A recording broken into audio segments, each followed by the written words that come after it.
Wesley Chapel Lexus. When you think Lexus, think Wesley Chapel Lexus. The home of the best Bucs coverage. We are 95.3 W237CW Pinellas Park, WRUB HD3 Clearwater, and the mighty AM 620 WDAE St. Petersburg, an iHeart radio station.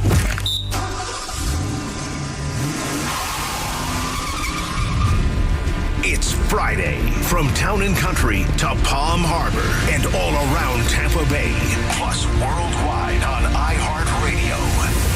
The gloves are off. I'm playing hardball. It's 4th and 15, and you're looking at a full court press. You're tuned into the voice of the Tampa Bay sports fan. You're going to like this guy. He's all right. He's a good fella. He's one of us. Buckle up. Because you're on the drive with TKras. Afternoons on 95.3 WDAE and AM 620.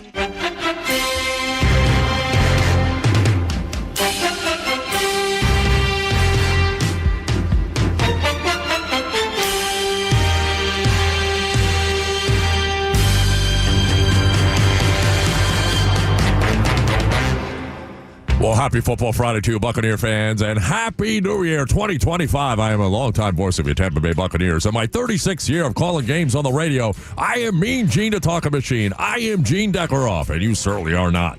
I can't wait until toe meets leather. Sunday, Raymond James Stadium, regular season finale for your Tampa Bay Buccaneers. A win, and they clinch their 4th consecutive NFC South Division title. Standing in their way are the putrid New Orleans Saints, who are 5-11.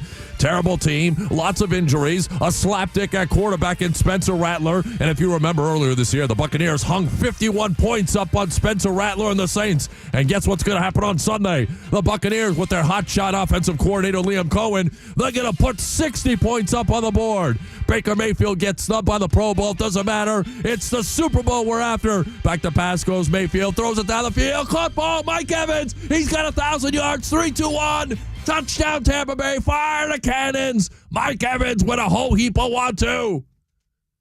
Good afternoon. Happy Football Friday, Tampa Bay. It is exciting. Welcome in. It is The Drive with TKras, presented by Moss Nissan. A pleasure to have you all with us. Chris Mathis on the other side. And we are live in living color on this beautiful Football Friday. The weather outside is spectacular. We are live in living color. 95.3 on the FM side, the mighty AM 620. And don't forget to download the new and improved iHeartRadio app, guys. You have scans, you have presets. Kind of like your car radio, you can preset your stations that you listen to on the iHeartRadio app. It is a beautiful thing. It's new and improved. Download it. Take us with you wherever you might be headed. Commercial-free podcasts of this pathetic show can be had through the iHeartRadio app. And good afternoon to all of you watching us on the stream.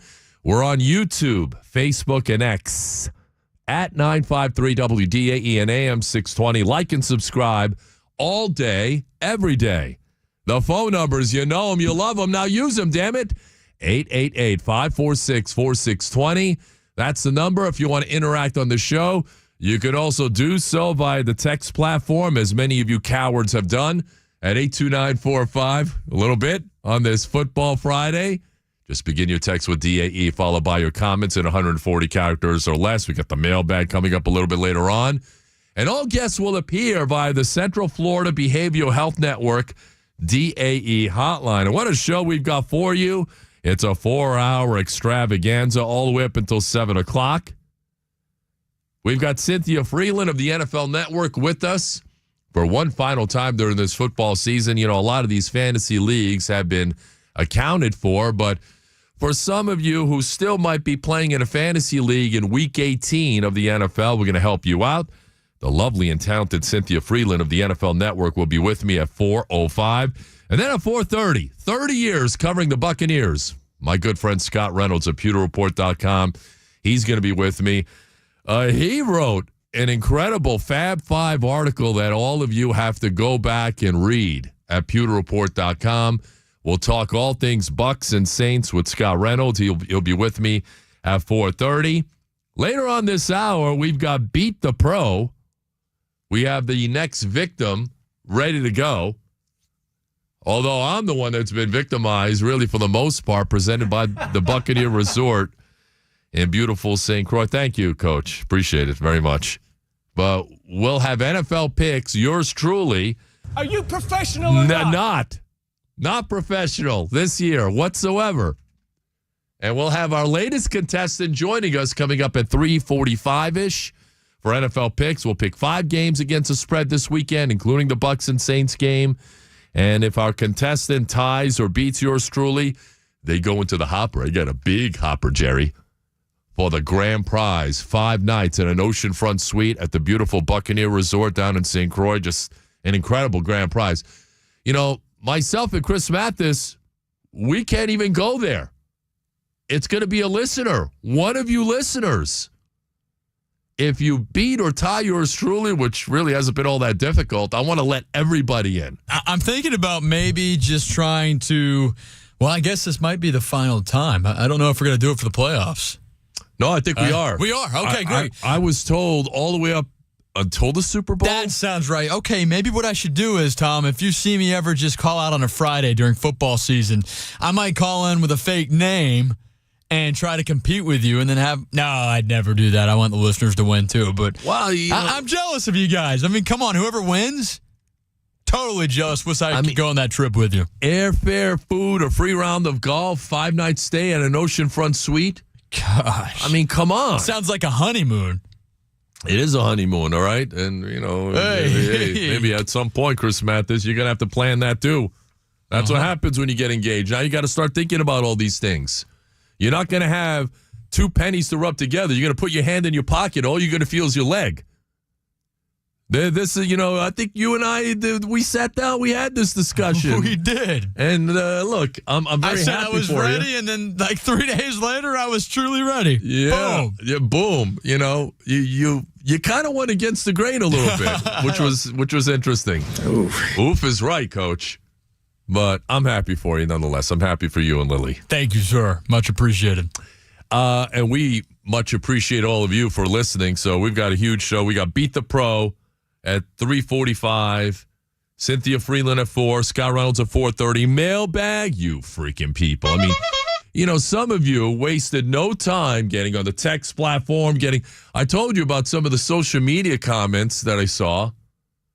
I mean, during the holidays, none of you have anything better to do than on Christmas. Somebody went on there and took a shot at me. On Christmas. Don't you have any family on Christmas you can spend time with? And, you know, I know the holidays tend to be blue for some people, but the last thing you should be doing is being a hateful troll going on social media and taking a shot, an ill-advised one at that, at yours truly. What am I doing here? Here's what I do. I come here each and every day. We bust our arses. We come up with all of this show material to make this an entertaining and informative 4 hours of sports talk. We try and put a smile on your face. We try and get you through your day, get you through your week. And this is how you repay us with these comments. You freaking people. Well, we're going to dive into the mailbag coming up in the 5 o'clock hours. We'll take you all the way up until 7 o'clock. We got Pigskin Pick'em coming up a little bit later on. Some really big games. Week 18 of the NFL. Some teams are jockeying for playoff positioning. Some teams are trying to make the playoffs altogether. Some teams have other thoughts in mind, like booking tee times. And if you're the Buccaneers, you're kind of hoping that the Saints are in that last category. You're kind of hoping that the Saints are the team that can't wait to get this game Sunday at 1 o'clock over and done with so that they can hit the golf course, hit the beach, get on with their lives, get on with their offseason. If you're a Bucs fan, that's what you're hoping for. Is that going to be the case on Sunday? We know about the events that took place earlier this week in New Orleans. Is the thought of emotion, are the Saints going to be riding that wave of emotion into Raymond James Stadium Sunday at 1 o'clock for a game that means everything for the Buccaneers? That is the segment and the theme of our opening drive on a Football Friday. Start the engine. Gas to the floor. here's the opening drive. Yes, sir. So it's the Bucs and the Saints. And we know what's on the line for the Buccaneers, who come in at 9-7. Once upon a time, they were 4-6, and the Buccaneers have now won 5 of their last 6. And look, this is almost like deja vu, isn't it? Because last year, the Buccaneers were teetering. They were at 4-7. And then they won 5 of their last 6, including Week 18, must win. They beat Carolina thanks to Antoine Winfield Jr., who made maybe the play of the year against DJ Chark early in the first half to prevent a touchdown that really turned the game and maybe the season around. By the way, Antoine Winfield Jr. out for Sunday's game against the Saints. We'll talk about that in a matter of moments, but the Buccaneers grinded out a 9-0 win in order to win the NFC South on the final day of the regular season. Now, fast forward to this year, the Buccaneers are controlling their own destiny once again. If they win on Sunday, they're in. Or a Falcons loss against Carolina also gets the Buccaneers in. Now, the doomsday scenario that nobody wants to see, and I was talking to some people earlier today, is it possible for the Bucs to lose this game on Sunday? It's the NFL. And each and every week, we see it all the time.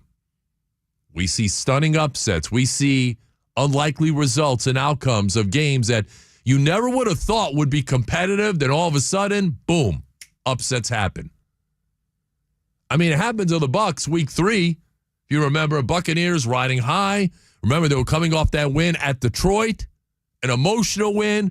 People crying in tears, some Bucs officials after the game. Remember all that? Those stories that came out? And then the Buccaneers came home. Bo Nix, 2 terrible games to start his NFL career. Like, Denver. We're going to roll right over this Bo Nix character in the Broncos. And guess what? Yes, it was the Broncos who rolled the Bucs that day. What was the final? 26-7?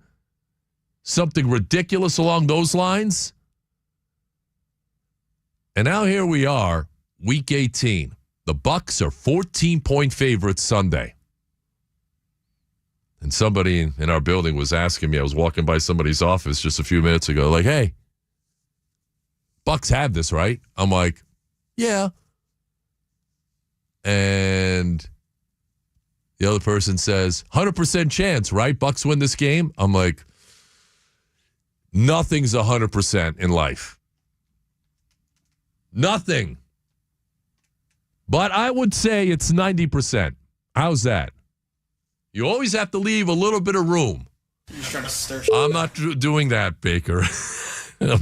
And trust me, you've got a chip on your shoulder. I know you got snubbed for the Pro Bowl. We were here yesterday talking about it. I was talking about it. You got snubbed. I was on the TV side last night, by the way, at 10:30 on Bay News 9 talking about it as well. Baker Mayfield got robbed. I mean, you look at his numbers. All of his numbers are better, except for the rushing yards, of course, than Jaden Daniels, the guy who got voted in front of him. And then Baker's in the top 3 in the NFL in touchdown passes, passing yards, completion percentage. He's in the top 5 in quarterback rating. He's having the best year of his career. Pro Bowl. But you know what? I think he's got another bowl in mind.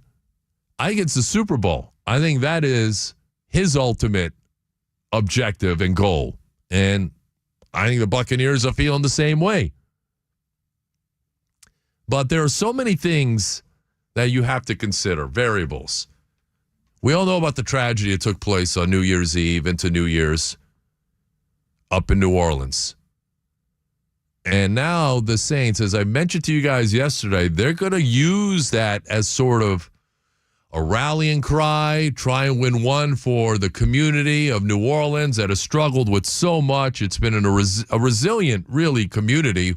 When you talk about 20 years ago, Katrina, and now you're talking about a number of other natural disasters. Now you're talking about this terror attack that claimed the lives of 15 innocent people. Darren Rizzi is their interim head coach. He was their special teams coach. Remember, he was on our program. I really enjoyed talking to him, a North Jersey guy, tough guy, rigid guy. I've seen him chew out a lot of his players. And look, he's got something to coach for on Sunday. He's trying to make a case for the Saints to keep him. I don't think that's going to happen, but if he comes away with a victory on Sunday, that's only going to help his chances. But this week, Coach Rizzi talked about what the city of New Orleans has been through and how that will impact his team this week. Here's the head coach of the Saints.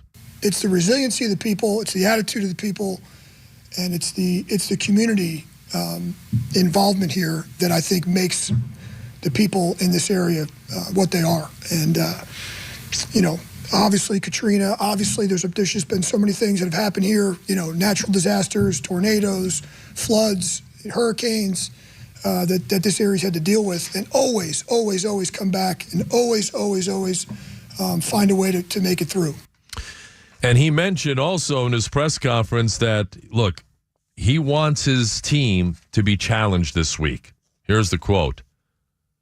I want to finish with a challenge for this football team. We haven't played well the last couple of weeks, needless to say, so I think the challenge out there for us is to respond to that. There are a lot of guys that want to go out and have a really good performance for their last game of the year. And when he's talking about the city of New Orleans and everything they've been through, he said, look, we're going to try and go out there and win this game for the city of New Orleans and try and give them something to feel good about. So as I was talking about yesterday, I kind of felt like that this was the angle that the Saints would take coming into this game, and that's exactly what they're doing. They're going to try and ride that wave of emotion, and they're going to try and play some inspired ball, even though they're extremely shorthanded and undermanned. Spencer Rattler is starting at quarterback Sunday, not Derek Carr. And they've got a whole bunch of key players on IR. They're going to have so many guys out there that you've never heard of lining up for them. Mike Neighbors was in studio with me yesterday. Guys at wide receiver. Marquez Valdez-Scantling is obviously a guy that we know, but there are a whole bunch of other slapdicks that are out there that the average football fan really has no idea who they are.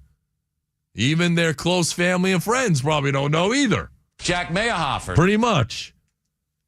But Tyrann Mathieu, who is a native of New Orleans, Saints defensive back, he's one of the players who's really taking on that responsibility of saying, look, we need to go out there on Sunday and we need to play inspired football for the community of New Orleans. Here's Tyrann Mathieu.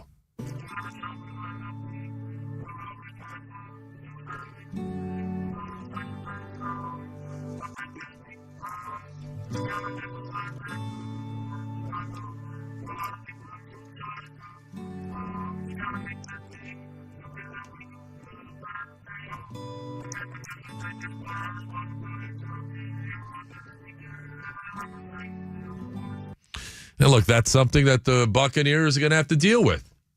Now, once you kick off the game, everything pregame, the pomp and circumstance, all of that becomes background material. It's peripheral. Once you line up, it's the better team that usually wins. And the Buccaneers are 14-point favorites because guess what? They are the much better team at this point than the New Orleans Saints. And the Saints are not going to have a lot of their premier players playing in this game here on Sunday. And look, if you're the Bucs, you score early, you score often. And when the Bucs score first, guess what? They're 9-1. You score first on Sunday. How many opening drives for touchdowns do the Buccaneers have this year? 7? And that's a testament to Liam Cohen, their offensive coordinator, who is, one of the hotter head coaching candidates in the NFL. Usually you script the first 15 or 20 plays, and, the Buccaneers went a long time without having an opening drive for a touchdown. Now, all of a sudden, they've done it like 7 times this year. Why? Because of Liam Cohen and how prepared he is, how detail-oriented he is. Now, he's got a quarterback that's running this offense right now at an optimum level. He's got one of the best O-lines in football. He's got an old world receiver, Mike Evans, who's chasing immortality. on Sunday, needing 85 yards to get to 1,000. He's got a really good backfield led by a rookie, maybe the steal of the draft in Bucky Irving. And if you look at the Buccaneer numbers offensively, they are in the top 4 in total offense, passing offense, rushing offense, scoring offense. They're averaging 400 yards per game. And I think the Buccaneers will be pushing for 500 yards on Sunday. You should not let up against the Saints. 3rd in passing, 4th in rushing. 4th in rushing after being dead last each of the last 2 years. You know what we're looking at, folks? We're looking at one of the best offenses, if not, maybe the best offense the Buccaneers have ever had. That's what we're looking at right now, led by Liam Cohen. And the numbers bore it out right here. These numbers are extraordinary that I just gave you. And the Bucs have never been. Look, Brady, when he got here, the 40-plus touchdowns, that was fantastic. But this offense is explosive. It's well-rounded. And look, they had a lot of names on that offense, including Mike Evans and Chris Godwin, Antonio Brown and Gronk and everything else. And they had Leonard Fournette. But you look at this offense and what they're putting on the table and what they're putting on tape, and this O-line is every bit as good as that O-line that won the Super Bowl back in 2020, and an O-line that featured Ali Marpet at left guard, who retired early, as we all know. Ryan Jensen at center, a rookie named Tristan Wirfs at right guard. Alex Kappa as well. This O-line is every bit as good as that O-line was. And this offense is every bit as good as any offense the Buccaneers have ever had. And we'll talk to Scott Reynolds about that when he joins me at 4:30. The only thing that can derail the Buccaneers on Sunday is the Buccaneers. I don't think the Saints have the firepower or the talent or the manpower to go toe-to-toe with the Bucs for 60 minutes. This should be a Buccaneers win, and it should not be all that close. And if it is close, we got a problem. We got a big problem. And somebody texted in, is Todd Bowles safe if the Bucs lose to the Saints on Sunday and miss the playoffs? That's a conversation that will absolutely be had if they lose. If they lose, yeah, he's in trouble. You can't lose to the Saints on Sunday. Now, in years past, when they had really good players on that team, remember that debacle they had like on Sunday Night Football when Drew Brees was still here a few years ago? And, just last year, the Bucs stubbed their toe at home against the Saints. You can't let that happen again, because that would be a doomsday scenario for Todd Bowles if it did. And I've sat here and I've defended Todd when he needed to be defended. And I gave you the numbers yesterday on what this defense has looked like since the Buccaneers came out of the bye. It's looked really good. Number 1 against the run. Number 2 in total defense. Number 3 in scoring defense. In the last 5 weeks, that's the Bucs defense. 888-546-4620 is the phone number. So everything riding on the line on Sunday. You got the Falcons and the Panthers. That game is really not important. If the Bucs take care of their own business, they don't have to worry about anything else, honestly. Now, Todd Bowles, speaking today, was talking about the injuries, and unfortunately, the Buccaneers secondary is going to be shorthanded again on Sunday. Here's the head coach on that. So does it look like Jamal Dean is out? Dean and Winfield will be out right now. Winfield as well? Yes. Do you have a setback or just not ready? Not ready yet. Going to be a game time decision or question? Probably Cade. So Jamel Dean is out. Antoine Winfield Jr. is out. And Cade Otton, Bowles just mentioned right at the end there, game time decision. He hasn't played the last couple of weeks with a knee injury. Look, I know we're going to have conversations about this coming up when the season is actually over. But I'll just say this right now. And look, whatever happens in the offseason, I think one of the top priorities for the Buccaneers this offseason is they're going to have to go out and find themselves another corner. That might be one of the top, if not the top. I know edge rusher is certainly going to be on there, and you would hope that Yaya Diaby flourishes. Year number 2 has not been very good. He's taken a step back, a sophomore slump, if you will. But I'm confident that he can still be a player. So edge rusher, pass rusher. But I'm telling you, very high on that list of offseason priorities is got to be a corner. Got to have it. Jamel Dean has proven once again that he can't stay healthy. And Zion McCollum is good on the other side. I think he's solid. He still makes some mistakes. Some penalties on occasion. He's still a bit raw. I think the Buccaneers need another corner in this offseason. We'll have plenty of time to talk about that once the season ends. And hopefully it doesn't end on Sunday. We'll take your calls. 888-546-4620. Text at 82945. It is a Football Friday here on The Drive. We'll take your Buccaneers calls and texts next. Also, who's the number 1 head coaching candidate in the NFL? I'm going to tell you who that is on the way back because there's news on this person. And can the Buccaneers actually be the number 3 seed in the NFC? It's quite possible. They may not have to play the loser of the Vikings-Lions game on Sunday night. They could be in a better position, maybe. And I'll explain how they can get there next year on The Drive. You're locked in to The Drive with TKras. On this beautiful Friday, a Chamber of Commerce type of day, guys. Be careful on the roadways. I know you get excited on the weekends like George Costanza. But an injury accident can happen to anyone. It happened to me. And when it happened to me from the accident scene, I called my guys over at Catania and Catania, the personal injury law firm that's been doing their thing here in Tampa Bay for the last 30 years. They work on a contingency, which means there's no cost to you unless they win. And they've been doing plenty of winning over the years. More, almost $1 billion has been successfully recovered by my guys for injury victims just like you. So protect your rights. They're protecting mine. They've had my back. They'll have your back, too. Give them a call. You can get a free evaluation of your case at 813-222-8545. That's 813-222-8545.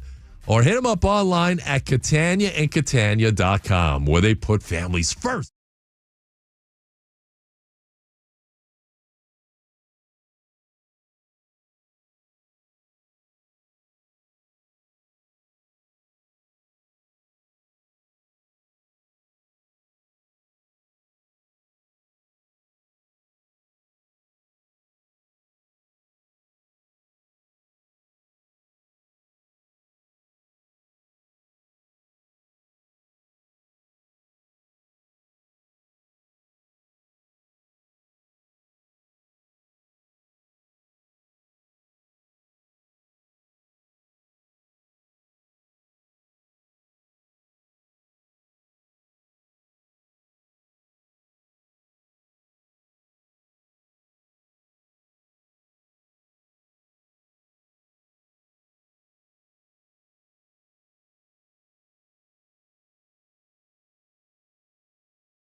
Into high gear for the drive with TKras, courtesy of Moss Nissan, only on WDAE.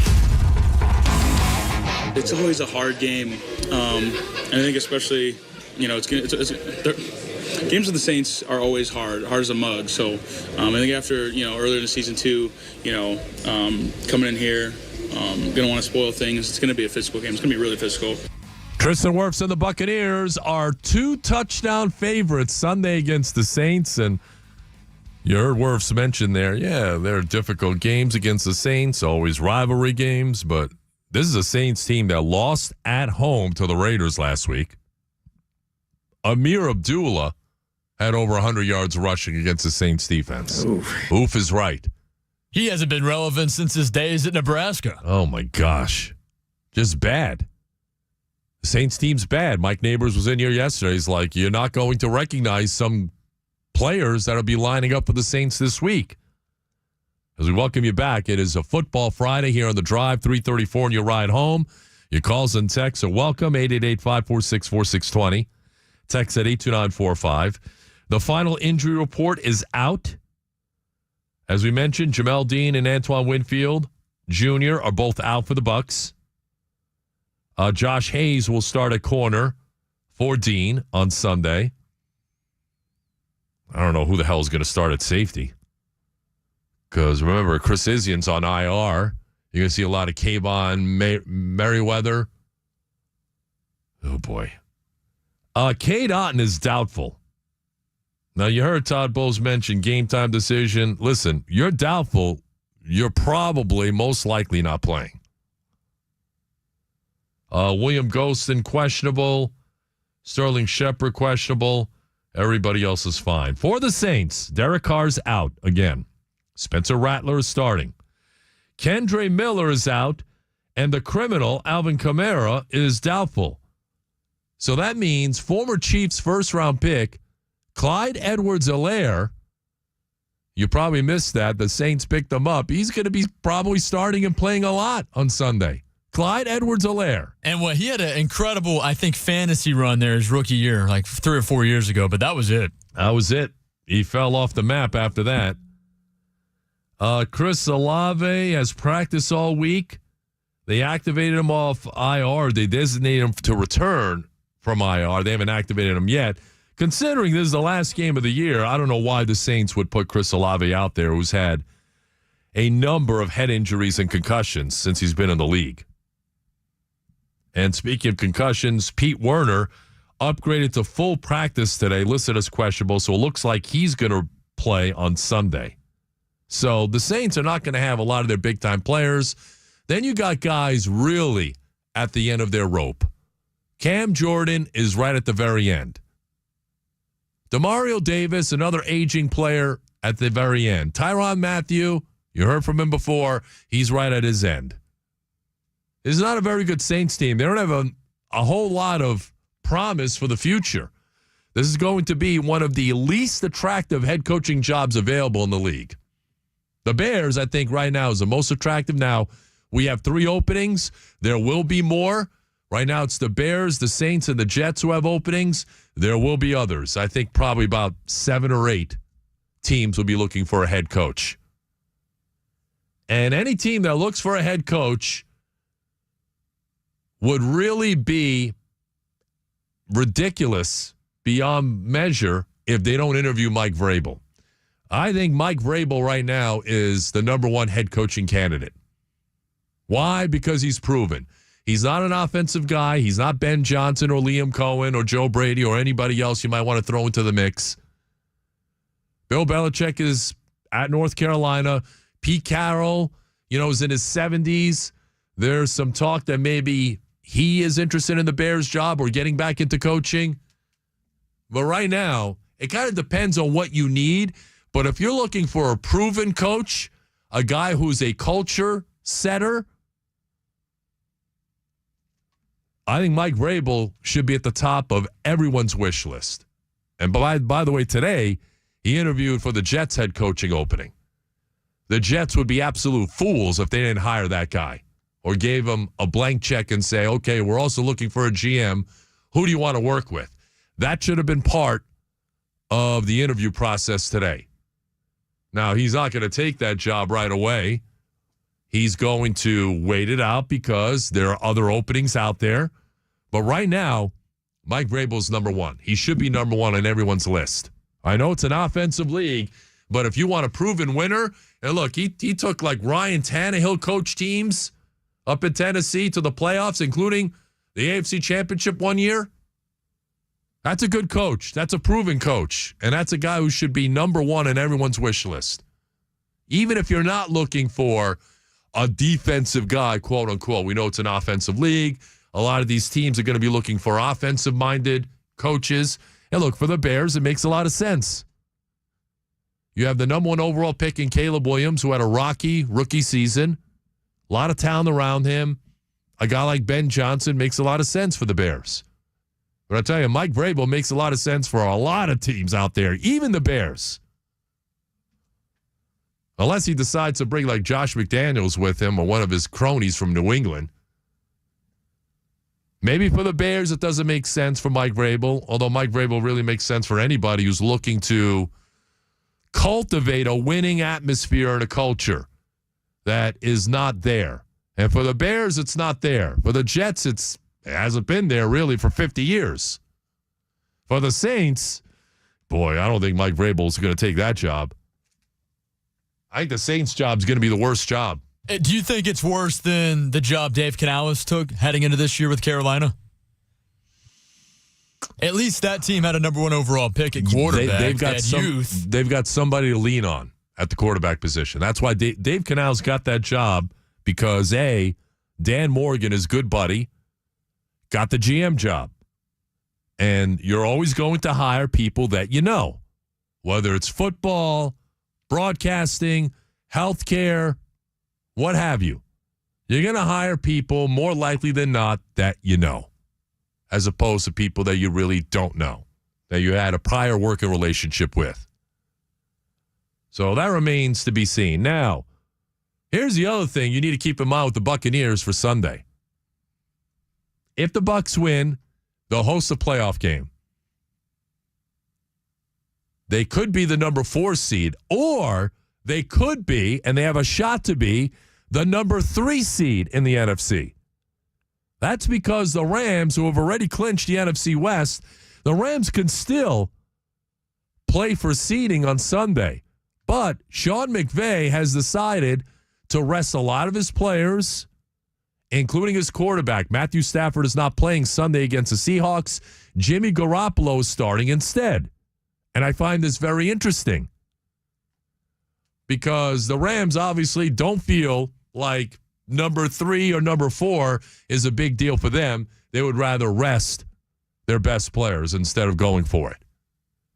Now, if the Rams, the undermanned Rams, lose on Sunday and the Buccaneers win, guess what?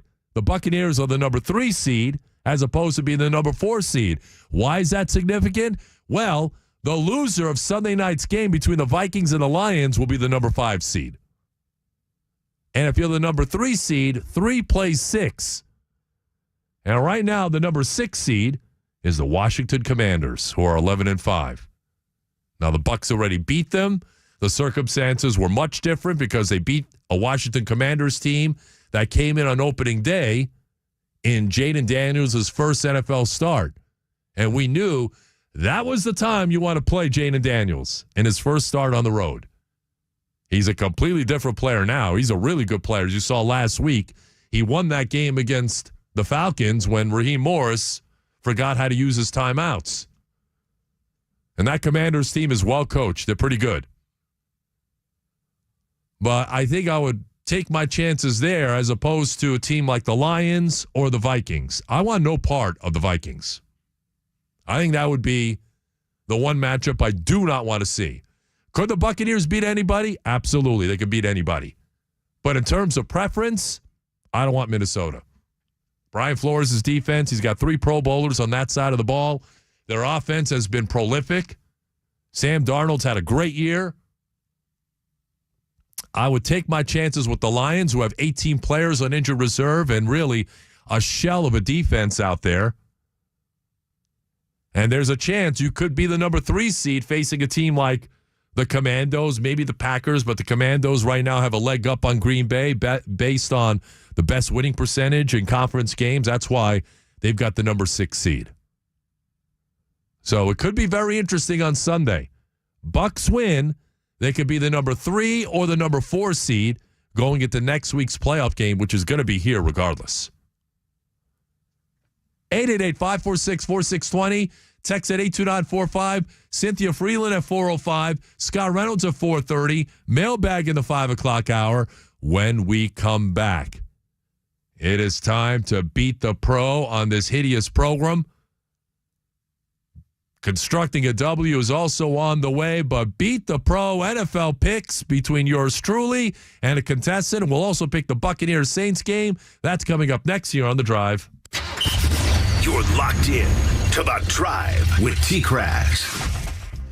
Guys, on this very happy new year, you know the temperature outside is dropping, don't you? Air and water are two things a certified Ruud Pro partner knows an awful lot about. And you know you can rely on Ruud to keep your indoor air comfortable. And now you know that you can rely on Ruud to make sure your hot water is working and flowing whenever you need it. So if you have any issues there, call on my guys over at Ruud and Ferguson HVAC. Ruud Water Heating is the industry leader for total water heating solutions. If you need conventional tank-type water heaters, they are your man. Tankless water heaters, they can do that too. Replacement parts and accessories for all categories. Ruud is your one-stop shop for solutions, and they will provide all of them for you. And with the exclusive backing of Ferguson HVAC, certified Ruud Pro partners get the best products and parts. Ferguson HVAC, folks, is where it's at. Those Ruud water heaters are engineered tough and built to last. So if you got a hot water problem with the temperature dropping, it's going to be in the 40s tonight. Get with my guys for AC and water heating solutions. Connect with a certified Ruud Pro partner. Hit them up online at RuudACFlorida.com.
747-FREE.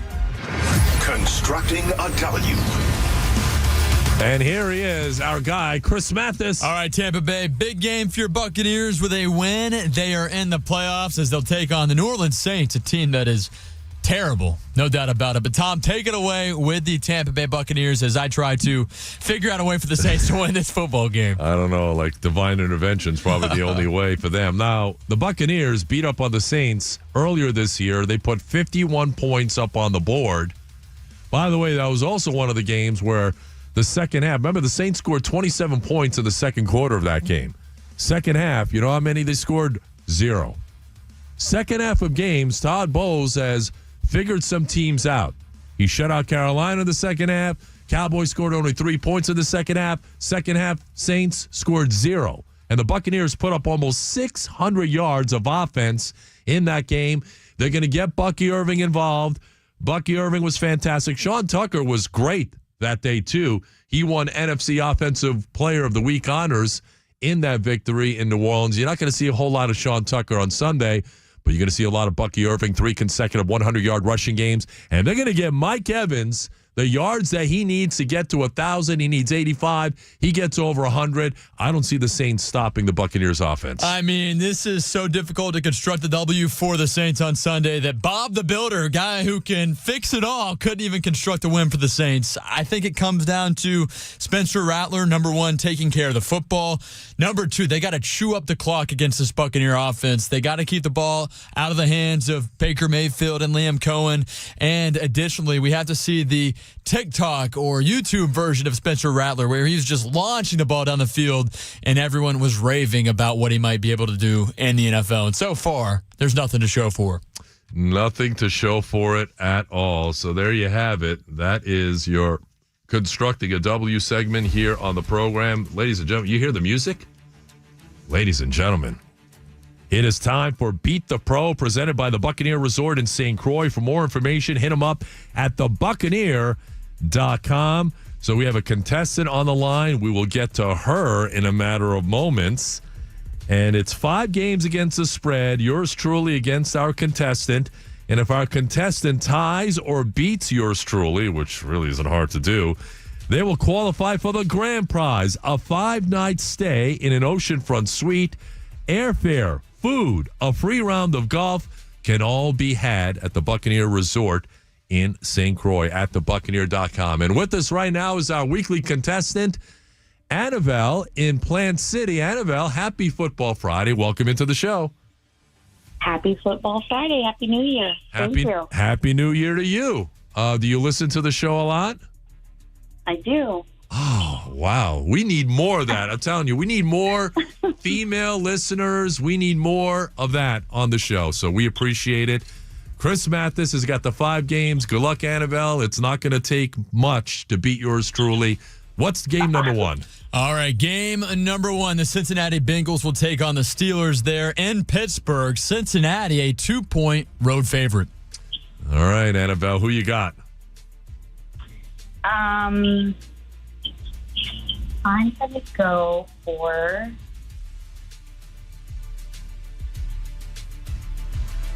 the Bengals.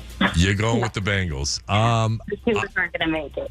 I don't think the Steelers are going to make it either. They are obviously playing some bad football at the worst time for Mike Tomlin. I'm taking the Bengals, too. I think the Bengals, boy, oh boy, the Bengals have won 4 in a row. They've got a chance to make the playoffs. They need Detroit. Detroit. They need Denver to lose and Miami to lose as well. But I'm taking the Bengals. All right, second game, you've got the Carolina Panthers squaring off with the Atlanta Falcons in Atlanta, where the Falcons are 8-point favorites over Carolina. Annabelle, who you got there? Panthers or Falcons? I mean, there's no way the Falcons don't win. I happen to agree, and I'm taking the Falcons as well, minus the 8. And we are in agreement so far, which is not good because we're gonna need a difference of opinion coming up. What's game number 3? All right, the Seattle Seahawks take on the Los Angeles Rams, where Seattle is a 6.5-point favorite on the road against the Rams. Really? Yes. No, the Rams. The Rams. You got the Rams in this game? I'm going to take Seattle, and the reason why is, the Rams are going to be sitting a few people. Apparently, this game doesn't mean all that much to Sean McVay, so I'm going to take Seattle. Okay. All right, here is game number 4. It is Beat the Pro. The Minnesota Vikings take on the Lions in Detroit, where Detroit is a 3-point favorite. Ooh, interesting game there. Annabelle, who you got? I cannot wait to watch the game, but if the Lions win, they're probably going to win the Super Bowl too. So let's see. I got the Lions. I'm going with Minnesota. I really like what the Vikings are doing offensively with Darnold. They are good. They are good. Defensively, they can get after it with Brian Flores and company. I'll take the Vikings. All right, 5th and final game between your Tampa Bay Buccaneers and the visiting New Orleans Saints, where the Buccaneers get this Tampa Bay 14-point favorites on Sunday. It's a big number, Annabelle. Who you got? Well, I'm one of the few people born in Tampa. I can never vote against the Bucs. So there you go. I like it. Now, I think the Bucs win. The only question is, will they cover the 14? Because that's a big number. But I say yes. I think the Bucs are at home. I think they're focused. I think they cover the number. I think they win the game on Sunday comfortably. All right, there you have it. That is Beat the Pro with our guest, Annabelle. Annabelle, thanks for joining us. Enjoy the games this weekend.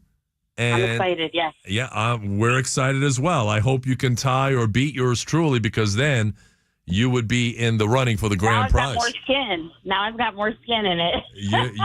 You sure do. I mean, if you win, who are you going to take with you down there? I have to take my best friend, Michelle. Okay. Oh, you're going to make it the reason I listened to you guys in the first place. So it's going to be a girls' trip, huh? Yes, absolutely. All right. Well, best of luck to you, and we'll talk to you soon. Thanks for listening. I appreciate you. Have a good one. You too. We appreciate you. Right. That's Annabelle in Plant City. I love the laughing, the infectious personality that Chris Mathis. We like that. Yeah, no doubt about it. Happy to have our second ever female contestant on Beat the Pro this football season. The first female contestant did not qualify, did she? She did not. No. Not at this time. Not at this time, no. Not at this time. No. Thank you, Coach. Beat the Pro, presented by the Buccaneer Resort in St. Croix. Register now on the contest page on 953WDAE.com for your shot at attempting to beat the Pro next week for your chance to qualify for that grand prize. All right, 1 hour is in the books. Coming up, some of you might be playing for a fantasy championship, week 18 of the NFL. If you are, you can text in your lineup questions right now at 82945. And when we come back on the other side, we'll break it down. The Bucs Saints game. I know she's excited about her Lions taking on the Vikings on Sunday Night Football for all the marbles. Cynthia Freeland.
Welcome to Football Friday, presented by the team at Wesley Chapel Lexus. When you think Lexus, think Wesley Chapel Lexus. On WDAE. Everything Tampa Bay sports. We are 95.3 W237CW Pinellas Park, WRUB HD3 Clearwater, and the mighty AM 620 WDAE St. Petersburg, an iHeart radio station.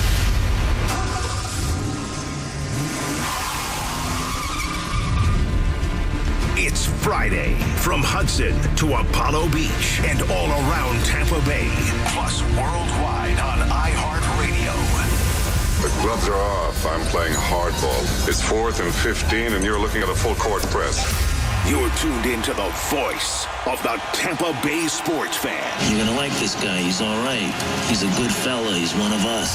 Buckle up, because you're on the drive with TKras. Afternoons on 95.3 WDAE and AM 620. I think he deserves it, you know. I mean, he's been here for so long, done everything the right way. The type of person, the type of player, the type of teammate Mike is. You know, why wouldn't you want him to get something that's... Has anyone done it? There's a couple people have done it? Just Jerry. Just Jerry. Are you kidding me? Holy shit. Yeah, so I didn't know it was only Jerry Rice. Oh, he almost said a bad word. He did. It was actually bleeped out. He did. He said it. He said it. So that's Buccaneer left tackle Tristan Wirfs. He wants to set up his guy Mike Evans on Sunday. Mike needs 85 receiving yards to get to 1,000 for the 11th straight year, which would continue to add to his NFL record. But getting to 11 straight 1,000-yard receiving seasons would tie him with Randy Moss for the second most all-time. It would also tie him with Jerry Rice with having the most consecutive 1,000-yard receiving seasons with 11. Jerry Rice, by the way, had 14 1,000-yard receiving seasons total. That's what Mike is chasing, immortality. Will he get it on Sunday? Good afternoon, Tampa Bay. Welcome back. Hour number 2 on a Football Friday.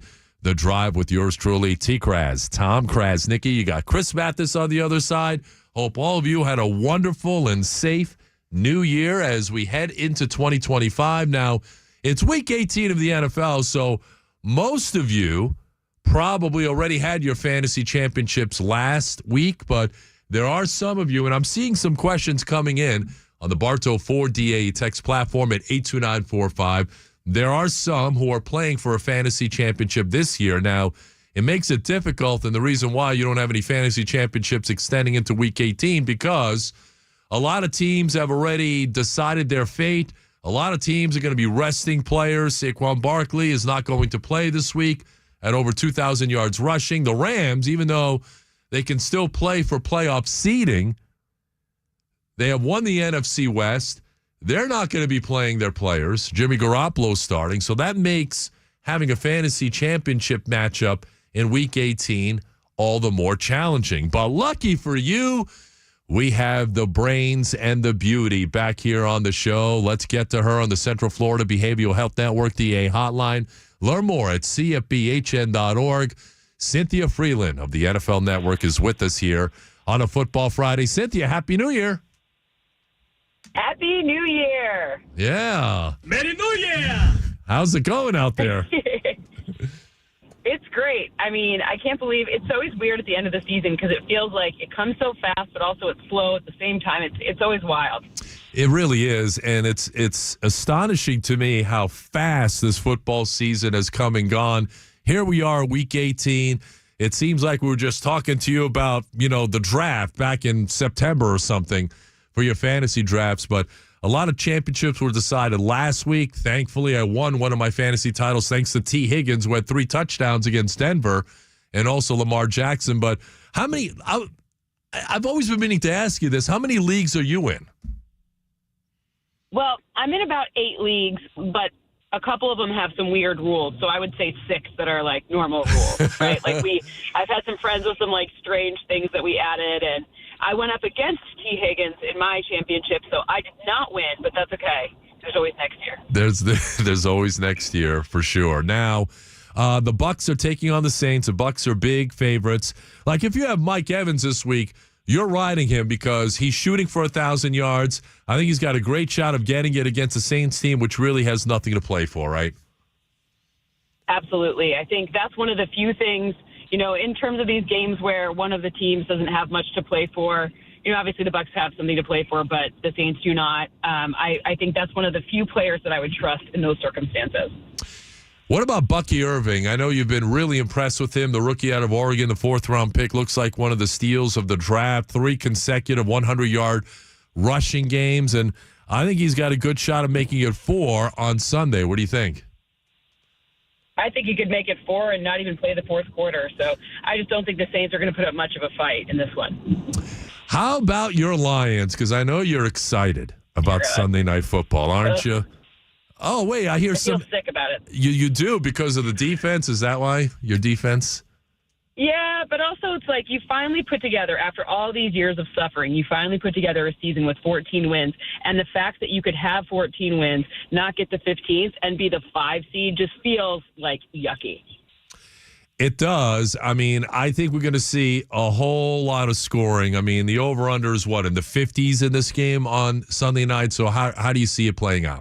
Yeah, I think it's going to be a massively high over-under. It's interesting to me to see, where the missing pieces for this Lions defense happen to be. And there are a few people on the Vikings defense that are missing as well. So, I'm very interested to see how it pans out. If Jahmyr Gibbs can get going, then I think the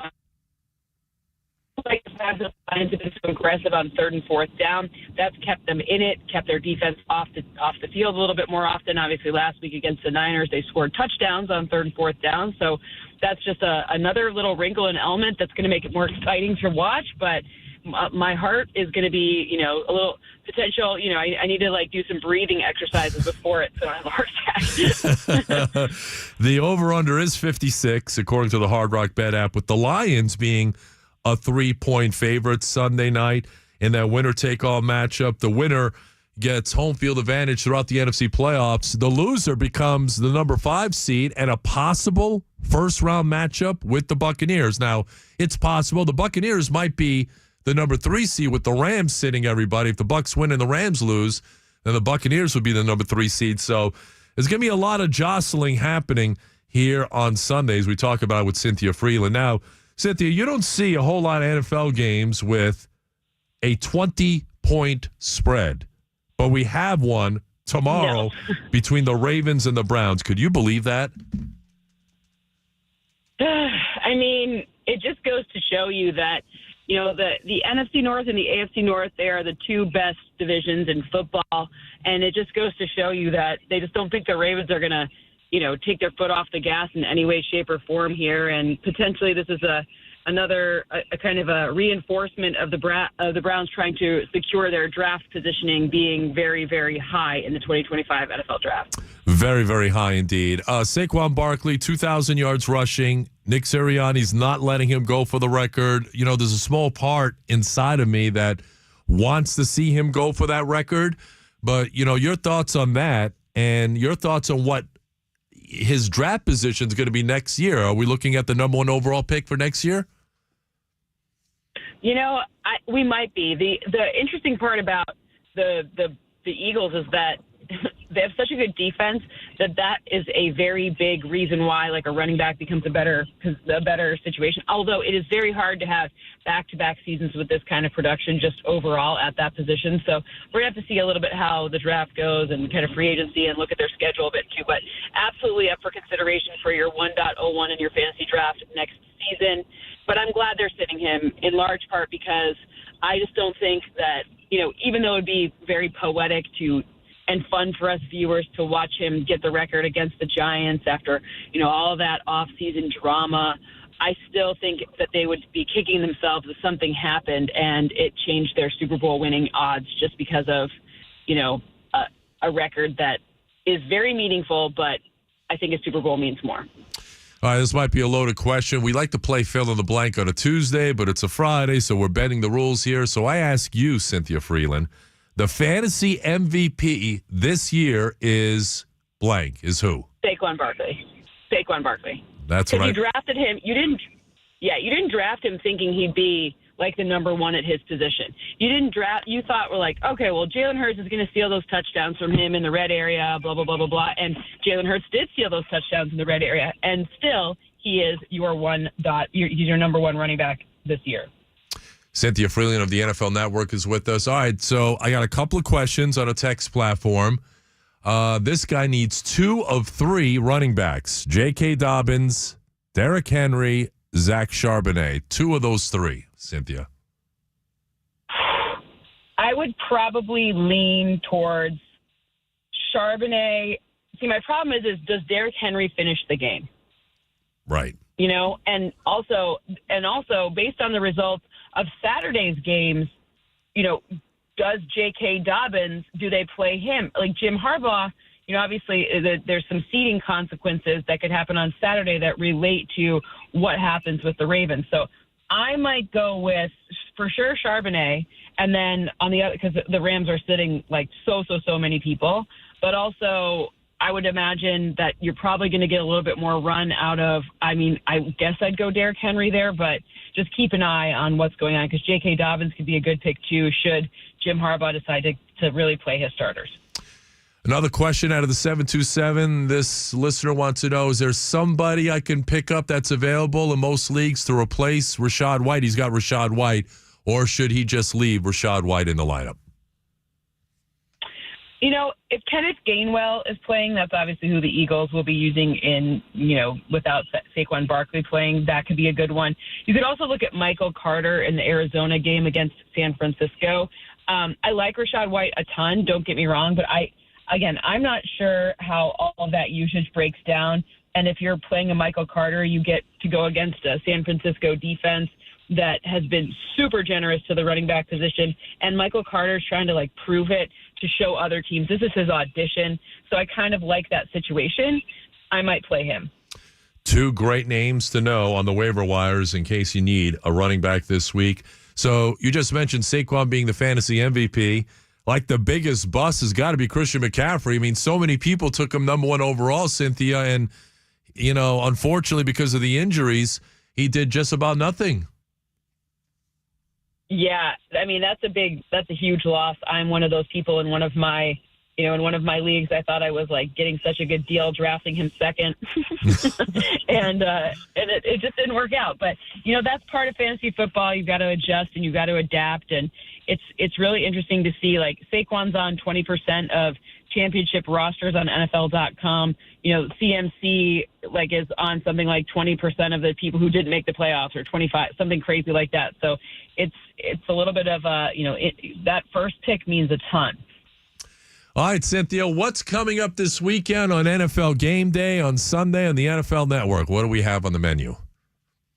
Well, we have Sarah down in Tampa to cover the game between the Bucs and the Saints. We have, which is great. We have some Lil Wayne in studio again. Last week we played Pictionary with him. They don't tell us until the end because they want us to be surprised. Lil Wayne beat me in Pictionary. It's a big problem. I'm still dealing with it. But yeah, no, it's going to be something silly like that again because we always have fun with that. All right, you can catch her on the NFL Network this weekend, Cynthia Freeland. Cynthia, we appreciate it. Have a wonderful broadcast on Sunday, and thanks for joining us as always. Happy New Year. Happy New Year. Thanks for having me, and I hope 2025 is a great one. Amen to that. Thank you, Cynthia, for you as well. That's Cynthia Freeland of the NFL Network. Great stuff there. I saw that. She took a picture with Lil Wayne, and they had Lil Wayne in studio. Sarah Walsh is going to be down here. You know what? Let's hook up. I'll get in touch with Sarah this weekend. We'll get her on the show next week. Let's do it. Hey, real quick, for all of Tampa Bay, what's your favorite Lil Wayne song? I am not really a big Lil Wayne fan. All right. I didn't know if you were a fireman kind of guy. A fireman? Yeah, or 6 foot, 7 foot. That's another one. But anyway, more or less, we'll move on. 6 foot, 7 foot. I'm between 6 foot and 7 that's foot. Your song. That's your song. That's my song. That's right your game day song. I love That's it right there. If you were to walk out onto the gridiron on Sunday, Bucs versus Saints, that's your go-to. That's my go-to. 6 foot, 7 foot. I'm right in between 6 feet and 7 feet. That's awesome. I'm right there. That's awesome. You pumpkin pie haircut freak. All right. 888-546-4620. We got the mailbag coming up in the next hour. We got Pigskin Pick'em a little bit later on. Bucks and the Saints on Sunday. The Bucks are 14-point favorites. Look, there's a lot to play for on Sunday. We know about Baker Mayfield being shunned or snubbed for the Pro Bowl. Just something else to motivate Baker Mayfield for Sunday's game. And look, I'm not glad that he got snubbed. But from a motivational standpoint, he's going to use that as another tactic. And look, this guy wakes up in the morning not only feeling dangerous, but he wakes up in the morning with, the big chip on his shoulder. I woke up feeling dangerous. He's going to wake up feeling even more dangerous on Sunday. The Bucs had almost 600 yards of offense the first meeting. I was looking at those numbers. Remember, they got off to a great start. The Bucs were up 17-0 after one quarter. And then in the second quarter, like the roof caved in, the Saints scored 27 points. They also scored, as part of that scoring barrage, was a 54-yard punt return for a touchdown by Rashid Shaheed, who's on IR. Rashid Shaheed's on IR. Chris Olave might have a chance to play. I don't know why the Saints would play him. But they don't have much in the way of any receivers to speak of. And then in the second half, the Buccaneers just took total control of this game. They scored 27 unanswered points in the second half. They were down 27-24 to the Saints at the half. And then second half, they shut them out. Bowles went after Spencer Rattler. He blitzed them over and over and over again. Rattler was 22 of 40 for 243 yards, 1 touchdown, 2 interceptions, and he was also sacked 5 times. He got blitzed a lot in that game. And believe you me, you're going to see the Buccaneers blitz him even more so on Sunday. They're not going to take any chances. They're not going to be messing around, nor should they. The Bucs need to treat this game as a playoff game. They need to come out. And look, if you win the opening coin toss, don't defer. Don't. Take the ball. Shove it right down their throats. Go down the field like Liam Cohen has done, I think 7 times already, with an opening drive for a touchdown. Do it again. Because you know the numbers. When the Bucs score first, they're 9-1 this year. When they don't score first, they're 0-6. So if you win that coin toss, take the ball and establish the tempo and impose your will on this undermanned Saints team. And I think the Buccaneers will do just that. I'll just say this. I would be stunned if the Bucs lost this game. Stunned. And I know it's the NFL where a lot of things can happen. It's a week-to-week league. And I know the Saints will be riding that wave of emotion after the terror attacks. I think that's a real thing. I think Darren Rizzi is a fiery, emotional guy.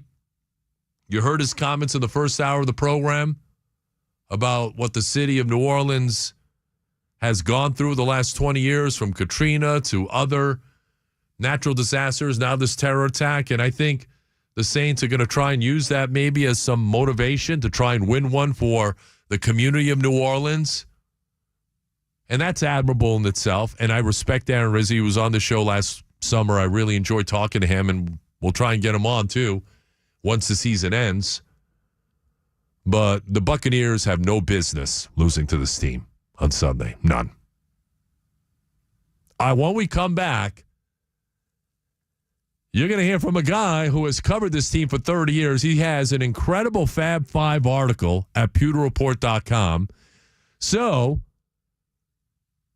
what does Todd Bowles have to do to secure his job for 2025? Wait until you hear what my good buddy Scott Reynolds of pewterreport.com had to say about that and about Sunday's matchup. Scott Reynolds joins me next.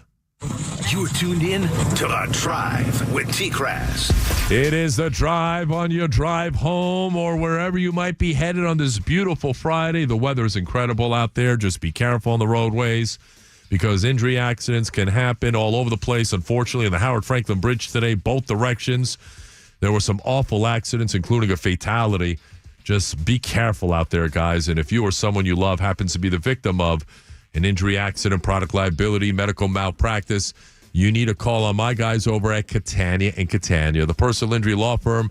They've been doing their thing here in Tampa Bay for the last 30 years. They work on a contingency, which means there's no cost to you unless they win. And they've been doing plenty of winning. Almost $1 billion has been recovered by my guys for injury victims just like you. They've got my back in my ordeal. They'll have your back as well. So here's the number. Copy it down. Save it into your phone because you might need it one day. 813-222-8545. That's 813-222-8545. Or get a free evaluation of your case online at CataniaandCatania.com, where they put families first. Office Tampa, now attorney spokesman.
The Drive with TKras on 95.3 WDAE and AM 620. And they put 27 points on us last time, and I'm the last person to talk about somebody else's injuries because we deal with our own, so that doesn't bother me. I'm just getting ready for a tough ball game. I understand we know who they have. I don't know who they're playing, but I know they're going to come out ready to play. Todd Bowles talking about the Saints. I don't know who's playing for them either. Bobby Hebert? Is he playing on Sunday? Jack Mayhofer, Deuce McAllister, Marquez Colston. Marcus Colston? Pierre Thomas. The Pierre. How about Pierre Thomas? Boy, oh boy. He was good. Number 23, right? He was pretty damn solid back in the day. Lance Moore, remember him? Lance Moore. He used to have number some 16. Yep. big games against the Buccaneers. Lance Moore. They also had the tight end that played. Jimmy Graham. Jimmy Graham, but then they had the tight end that also played with the Giants, Jeremy Shockey, for a little while. Yeah, they had Jeremy Shockey. Yep. Yeah. He was older then, but you're going to see some guys lining up for the Saints on Sunday, and you're going to be looking, scrambling from you. Like, who the hell is this guy? Like, come on. I mean, I never heard of half of these guys, and the ones that do know are way past their prime.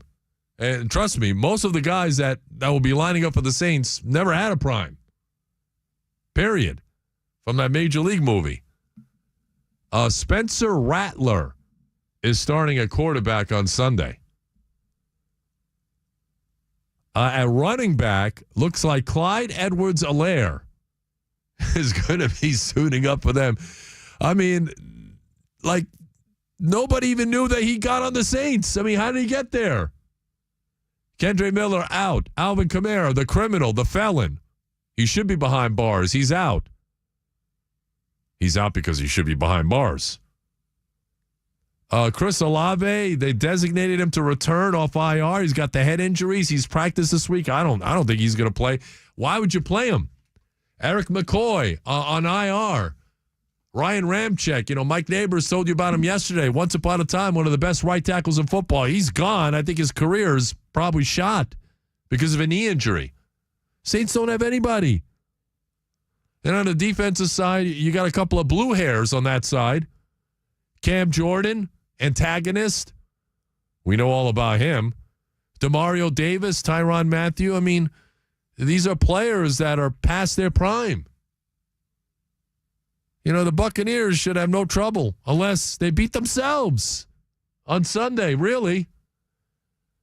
The injury report for the Buccaneers, Jamel Dean, Antoine Winfield Jr. out, Cade Otton doubtful for Sunday's game. Let's go to our phones on this Football Friday. Alex is in Tarpon Springs. Alex, welcome in, buddy. How are you? Happy New Year. Hey, TKras, great to hear you back on the airwaves. I know you've been waiting for the 2025 year to begin, and I'm happy it's here for you, and I hope you have a great new year and a great year. My question is with regards to the Monday Night Football broadcast for the wild card round of the playoffs. Mm-hmm. You and I talked in August about how we don't like this. We think it's a competitive disadvantage, but it looks like it's going to be happening for the fourth year in a row now for the NFL, fifth year. And the last 3 years, it's been the 4 seed versus the 5 seed. First year they rolled it out, it was the 3 versus the 6. Do you think the NFL is going to continue to do the 4 versus the 5 since they've done that the last 3 years? And if so, do you think that means maybe the Bucs are in store for their third consecutive Monday Night Football playoff game? Gosh. I'll hang up and listen. I appreciate everything you do, TKras. Take care. Thank you, Alex from Tarpon Springs, and Happy New Year to you as well. Merry New Year! Boy, I sure hope not. And we'll find out. I think the NFL will make that determination after Sunday. But there's a chance the Buccaneers get the 3 seed. The Rams aren't playing anybody in their game against the Seahawks, so there's a chance they lose. If they lose and the Buccaneers win, the Bucs are the 3 seed.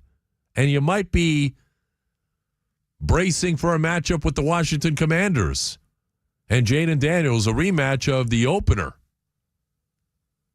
I think there's a chance for the third consecutive year the Buccaneers make it back on primetime for the wild card, super wild card weekend. There's nothing super about playing on Monday night again. Now, it worked last year because the Eagles were terrible. The Eagles completely collapsed after a 10-1 start. They didn't have A.J. Brown. You knew they were going to lose that game. I emphasize, I do not want any part of playing on prime time again. I don't know. Some of you, they didn't go up there and tell you. 0-4 this year on prime time. You get the picture? I really hope they don't stick them on prime time. Football Friday here on DAE, presented by Wesley Chapel Lexus, home of the exclusive Lexus Lifetime Plan. When you think Lexus, think Wesley Chapel Lexus, the largest Lexus dealer in Florida's West Coast, online at wesleychapellexus.com. Dave, and Daryl, hold on. You guys will be up next when we come back. More of your calls on a Football Friday. Tom Deckeroff is up next. So much on the line for the Buccaneers on Sunday against the Saints.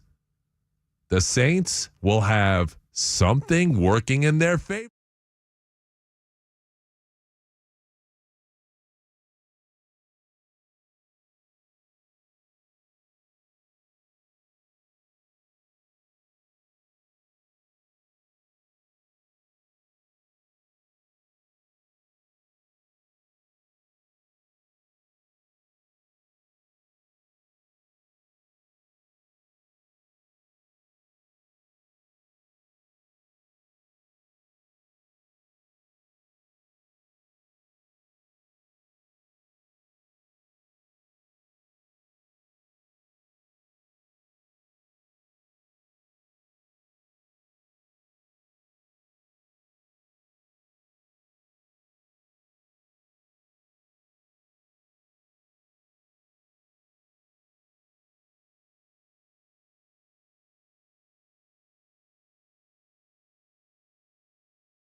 an iHeart radio station.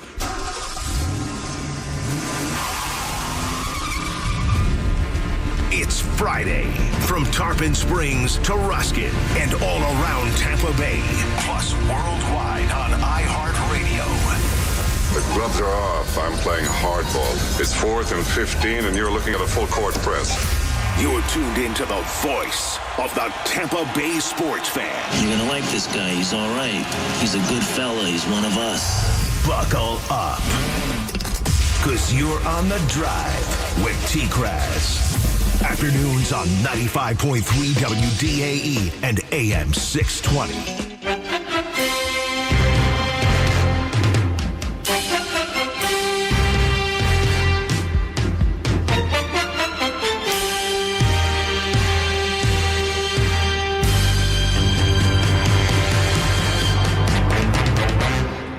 Well, happy Football Friday to you, Buccaneer fans. I am the longtime voice of your Tampa Bay Buccaneers. In my 36th year of calling games on the radio, I am Mean Gene the Talking Machine. I am Gene TKras, and you certainly are not.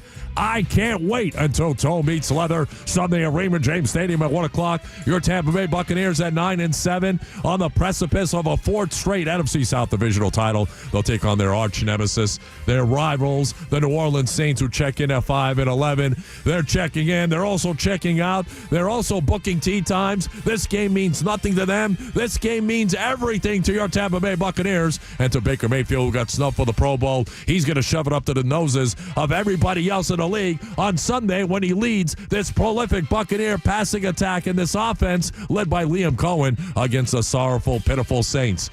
Bucky Irving in the backfield. They give to Bucky. He gets to the outside. 3-2-1. Touchdown, Tampa Bay. Bucky the Ducky. Bucky Irving. What a whole heap of 1-2. Buccaneers win. Buccaneers win. Fire them cannons. Get them going. Cannons. Good afternoon, Tampa Bay. Happy Football Friday. You made it to the end of the week. The Drive with TKras, Tom Krasnicki. On the other side, Chris Mathis. You on the phones, 888-546-4620. Text at 82945. On this Football Friday, we've got the mailbag coming up at the bottom of the hour. We'll take you up until 7 o'clock. We've got Pigskin Pick'em. You got that right. It is week 18 of the NFL. You got games tomorrow. You got games all day on Sunday.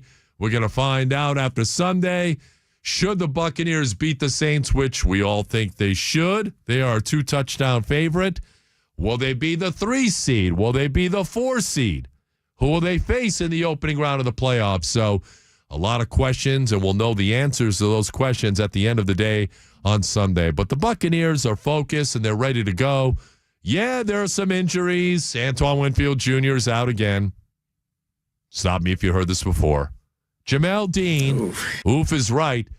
He's out again, too. Now, it's a good thing the Saints don't have, like, big-time weapons in their passing game that could exploit what has been an injury-ravaged secondary. You know, Jordan Whitehead's back there. Chris Isian's on IR. You're going to see a lot of Mike Edwards, Kayvon Merriweather, what have you. I don't think those guys will be needed, but for the Buccaneers, it's about their offense, man.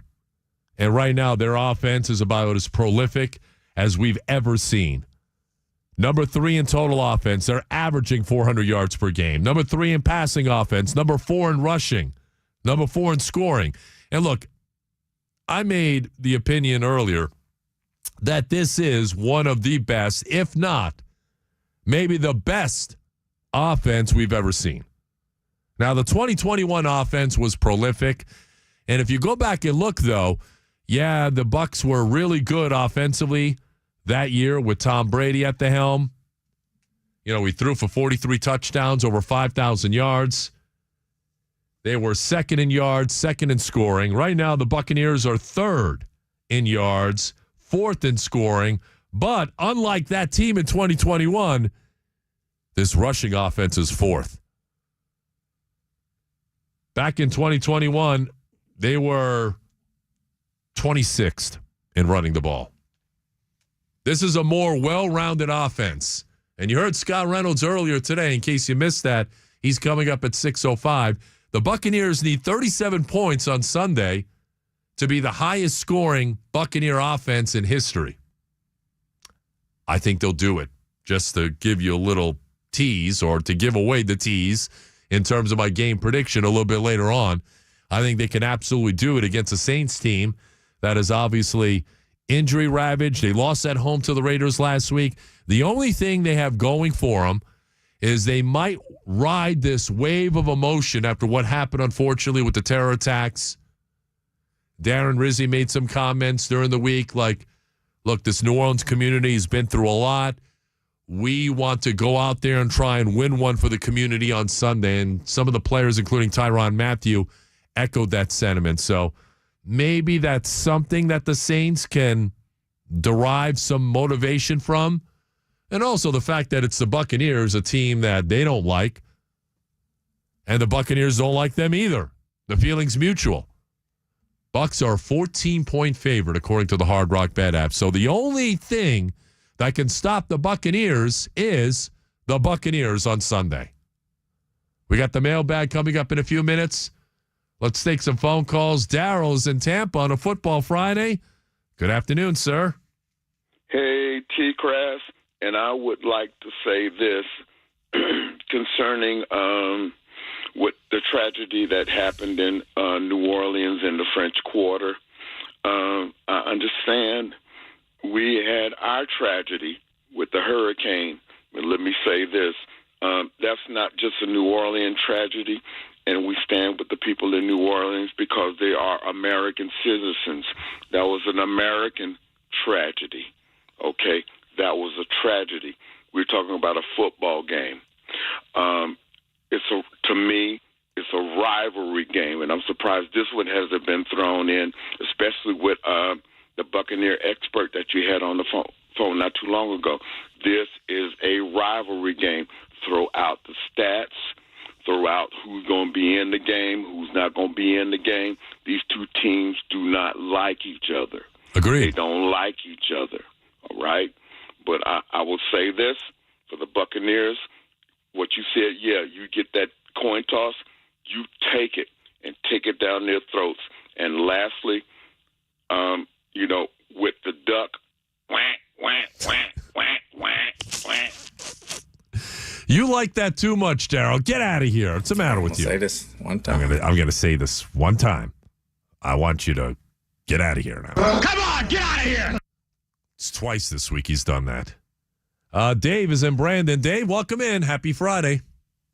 Oh, happy Friday. But let me just say one thing. I agree with Daryl, man. It brought me to tears what happened, and our country's got to pull together, man. We really do for this.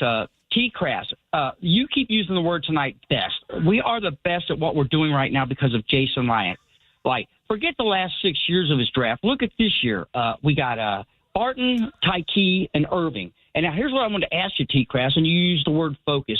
How did he, as a general manager, have the presence of mind to hire a guy like Canales back to back with this Liam Cohen? This is unheard of what he has done. It's incredible, Dave. And, Liam Cohen's going to get a head coaching job, and, fans need to be prepared for that. And thanks for the phone call. Back-to-back years. And look, Todd Bowles was involved in that coaching search as well because he's got to work under him. So Todd Bowles and Jason Light, for the second year in a row, they hit a home run with their offensive coordinator hiring. And look, if Liam Cohen ends up getting another job, good for him. And he talked about that yesterday. We played his comments. He said he's ready. And at the age of 39, look, somebody's going to give him a job, I think. Now, because he's in that position where a lot of teams will be pursuing him, he can pick and choose where he wants to go. Like, if I were advising him, I wouldn't take the Saints job. I mean, if that's the only job that's offered, what do? I'd rather come back here and wait for a better opportunity, honestly, because the Saints have no quarterback. Their roster is terrible, and they're upside down in the cap. Now, that didn't stop Dave Canales from leaving and going to a divisional rival, but they at least had Bryce Young. And look, Dave Canales has been really good in terms of turning around quarterbacks. Did it with Geno Smith. Did it with Baker last year. So I think Liam's going to get another job. And you've got to be prepared for that eventuality. I think the Buccaneers will have an interesting conversation. Todd Bowles was asked about that today. He's like, we're not thinking about that. We're thinking about getting into the playoffs first and foremost. Dave is in Hudson. Dave, what's going on? Happy New Year. How you doing? I'm doing great. Real quick, good. Head coach will not get fired. He deserves a third year. I hate to say that. I can't believe I'm saying that. But no matter what happens, they've done pretty well this year considering all the injuries. So the ownership, they're not idiots, and I think he deserves a third year no matter what happens. As for Baker, being snubbed and being picked in the All-Star game, whatever, it's on him. Nobody else. He lost 3 straight games when they had their 4-game losing streak, and he was the cause of the 3 games with all the interceptions and bad play. So I don't think he deserves to be in there. And last, wow, we'll agree to disagree on that. We can discuss that. Yeah, we can discuss that another time. Last, what if we have a 17-point lead going into the fourth quarter? Do they rest all their starters? Or if they have a 14-point lead or less with, say, 7 minutes left in the fourth quarter, do you rest the starters? Because that's where the controversy is going to start. Because if some starter gets hurt, if there's a blowout and the starter's in the game and gets hurt near the end, all hell will break loose.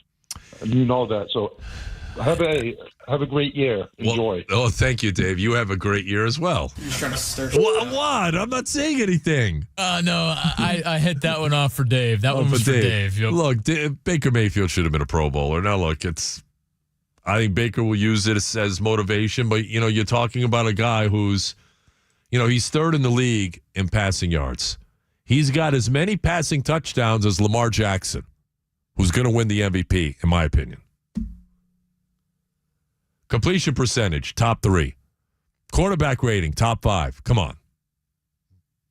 Those are prolific numbers. He should have been a Pro Bowler. Tim is in Temple Terrace. Tim, what's happening? Happy New Year, bud. Hey, Happy New Year's to you too, fellas. How y'all been doing? Many New Years. Okay, then. It start out good, then we get to the end, you holler about, damn, I'll be glad this year over with. You got that right. What's on your mind, bud? I just got a couple questions, man. I noticed y'all, Mike Evans need 86 yards, reception yards. I feel Baker gonna at least get over 220 some yard passing. I know for sure. Mm-hmm. And Bucky should get us 100 yards and better. Agreed. I want to run this prop bet. Also, I want to add this prop bet in with y'all. Say the Bucs need 37 points to break their record from 21. Correct. Most points. Yep. The most points. Okay, so I can find this on the Hard Rock app. Most points. Well, I don't. Let me see. You piqued my curiosity. I mean, they've got a lot of props on the app. The over under. Let's see. Game specials. That's first half. First team to score. Bucs total touchdowns 3.5. I think I'm going over. Okay. I think they score 4 touchdowns in this game. I think I'm going over on that number. You gonna go over? I will. Okay. Absolutely. Okay. I'm gonna go with you. I'm gonna try you. I'm gonna go with you because last week I won. I put $5 on a little prop bet and forgot about it and come up and won like $245. Didn't even know. So, there you go, baby. Hey. That's what I'm talking about right there. Where's my money, bitch? Year, so that was good. And I won the football pool for $500. So I'm good. Yeah, baby. All right, Tim. That's what I'm talking about. Y'all helped me out last week. Y'all really helped me out last week. So that's why I'm like, this probably the last good one I can get in. So, well, I'm going. I wish you the best of luck, Tim. Get that money, buddy. Hey, I appreciate it, and go Bucs, man. You know we're going to win this one, Go man. Bucs. I think we will. Yeah, you got to have a good one. That's Tim in Temple Terrace. Making him some money. I love it. What's that? Where's my money, bitch? I hope that obviously your advice works this week for Tim once again. But if it doesn't, I hope he still keeps calling to the show. I hope he'll keep it tuned in right here to WDAE in the Drive. He will. I think so. 3.5 total touchdowns for the Buccaneers. Over plus 105. Oh, I'm hitting that. I think the Buccaneers score 40. Now, I made my predictions last night. We did our TV taping. So I already know what my final score prediction was. And, Scott Reynolds kind of mentioned it casually, and he almost got it right on target. And you'll hear from Scott coming up just after 6 o'clock. But let's see. Last team to score. First team to score, Buccaneers minus 250. Saints plus 180. Yeah, I don't think the Saints are scoring first. I'd be surprised. Look, I'd be surprised if the Saints really hung around in this game. I get it. It's a rivalry game, and everything that people are saying are correct. Remember last year, the Saints came in here. The Buccaneers had to beat them to make the playoffs, and the Saints came in here and they dominated the Buccaneers. The Bucs didn't score until the fourth quarter. But at least the Saints had Kamara. They had Derek Carr. I mean, they had some notable players playing in that game. I mean, look who's lining up for them on Sunday. Spencer Rattler is their quarterback. Clyde Edwards-Helaire. I mean, I didn't even know he was on the Saints until this week. Who else have they got? Marquez Valdez-Scantling at wide receiver. Also wide receiver, Cedric Wilson, Kevin Austin, Dante Pettis.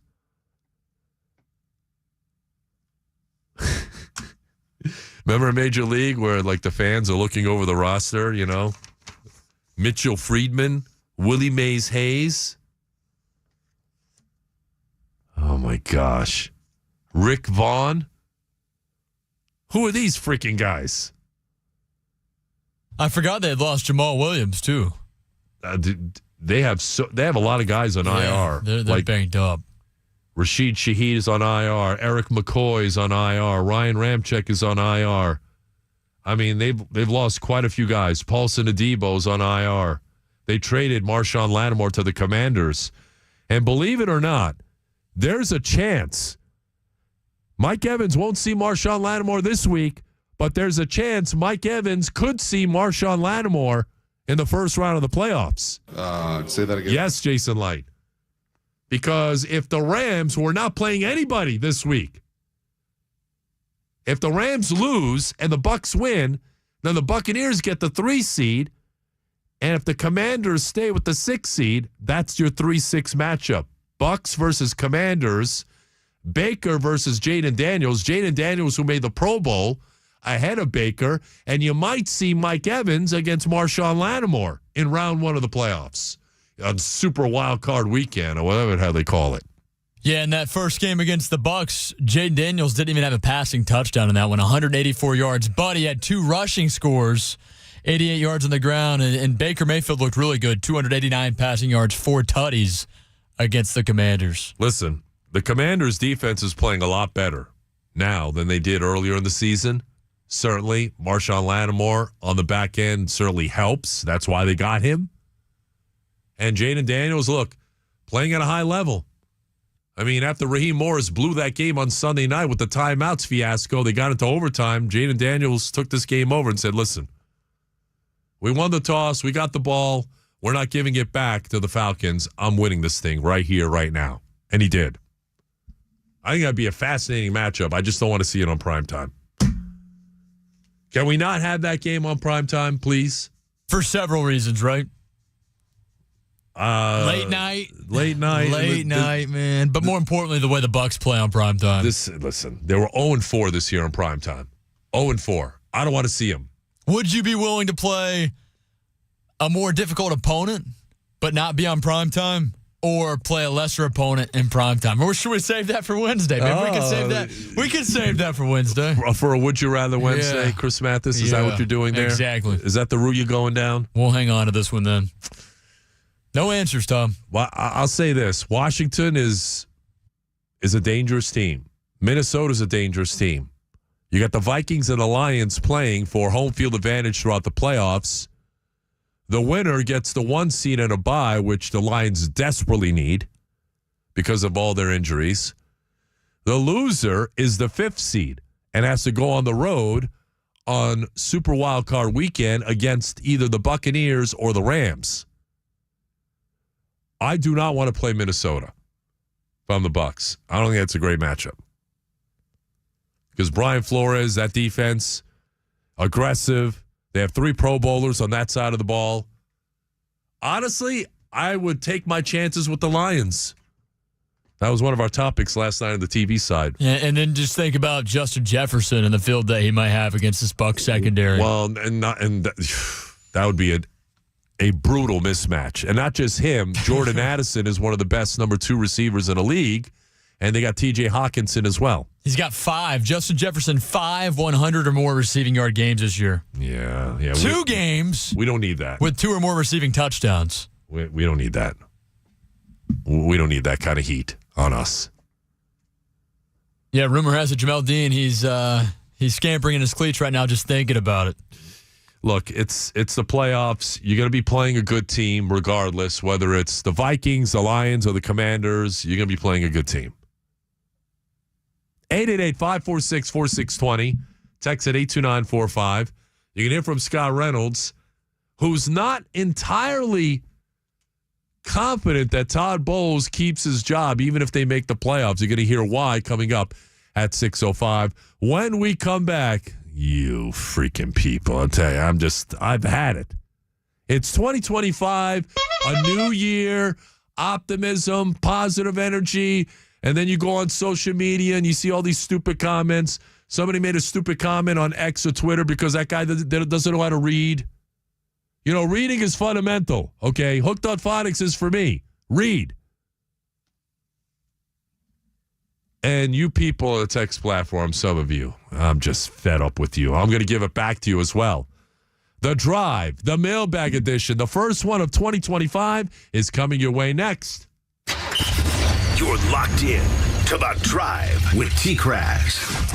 Be careful on the roadways, guys. Howard Franklin this morning, there was a fatal accident. There were accidents in both directions of the Howard Franklin. I know it slowed a lot of people up. So be careful out there. You don't want to be on the receiving end, and you don't want to be like the person at fault, because if you have to come up against my guys over at Catania, you might be in a little bit of trouble. And if you or someone you love happens to be the victim of an injury accident, product liability, medical malpractice, you got to call my guys over at Catania and Catania. I was involved in an injury accident. I was victimized. I mean, that's all I can say. But I call my guys over at Catania and Catania, and they're on the case. And they've been on the case for 30 years here in the Tampa Bay area. They work on a contingency, which means they don't get paid unless you get paid. Almost $1 billion has been recovered by my guys for injury victims just like you. So protect your rights and protecting mine. These are the guys you need to call. 813-222-8545. That's 813-222-8545. Or get a free evaluation of your case online at Catania and Catania.com, where they put families first.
TKras, courtesy of Moss Nissan on WDAE. You've texted, tweeted, and slid into the DMs. Now it's time to showcase your best insults, opinions, and utter and ridiculous nonsense from the week that was. Some call it therapy. We call it time for payback. This is the Mailbag on the Drive with TKras. You know, you freaking people. It's 2025. You know, your New Year's resolution should be, I don't know, turn over a new leaf, maybe get a job. Exactly. I guess that's probably too much to ask for some people. Like, sincerely, guy. That's a perfect example. New year, same idiot. I mean, what's your motivation? It shouldn't be a badge of honor to be called an idiot. You should try and do something about it. You should try and better your life. You should try and, I don't know, do something positive in the community. Get a job. Be productive. Instead of sitting at home, texting the show, just idiotic remarks. It's a joke, P. Fairbanks. I mean, these people are a laughing matter. It is a Drive Mailbag edition, the first one of 2025, presented by Bartow Ford. They're different, and they prove it. Like my friend Irene always says, you know, great real estate person. Like, what are you doing with your life? You need to do something with your life. Because this ain't it. This is not it. You out. And it started yesterday. I mean, an abbreviated week. So we were on the air yesterday because, you know, like normal people, somewhat normal people, we were off for the New Year's. And that's all I kept hearing. One guy tweeted at me, look, why aren't you working? I'm like, what are you, my father? You're not my program director. You're a nobody. You don't be telling me what to do. Yesterday to the 727, there's somebody coming after you, Chris Mathis. Me? Coming at what I do this time? Chris Mathis needs to get his head out of his ass. I mean, you're like the nicest person like I ever met. Most respectful person, hardworking, and this is just another example. How can you say anything negative about Chris Mathis with his, mustache? Come on, little backhanded compliment right there. Lily heard that, by the way. I despise him. She what? She heard that, by the way. She loves the mustache. I thought she didn't like the mustache. She does now. I don't know what's going on either. Maybe because I proposed to her. I have no idea, but yeah, you know what? You put a ring on it. That's why. That's true. A wise one once said, if you don't have haters, or if you have haters, you're doing something right. So, yeah, well, you know, and I wish that guy who texted in, he or she, a happy 2025. Yeah, listen, that's it. Happy New Year. Or Merry New Year. Come on. Merry New Year. Yeah, Happy New Year. In this country, we say Happy New Year. The great Clarence Beeks. Out of the 912, come on, Tom. Enough with being a bad influence on Chris Mathis.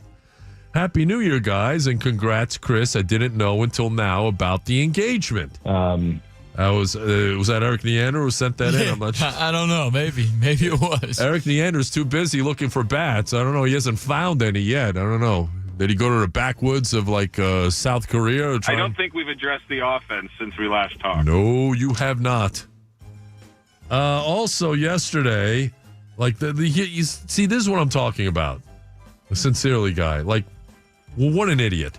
Did you really just say the duck blew onto the field? Flew onto the field. Open your freaking ears, jackass. It's not a badge of honor. I'm glad you can hear me. I'm glad somebody can hear me. Flew.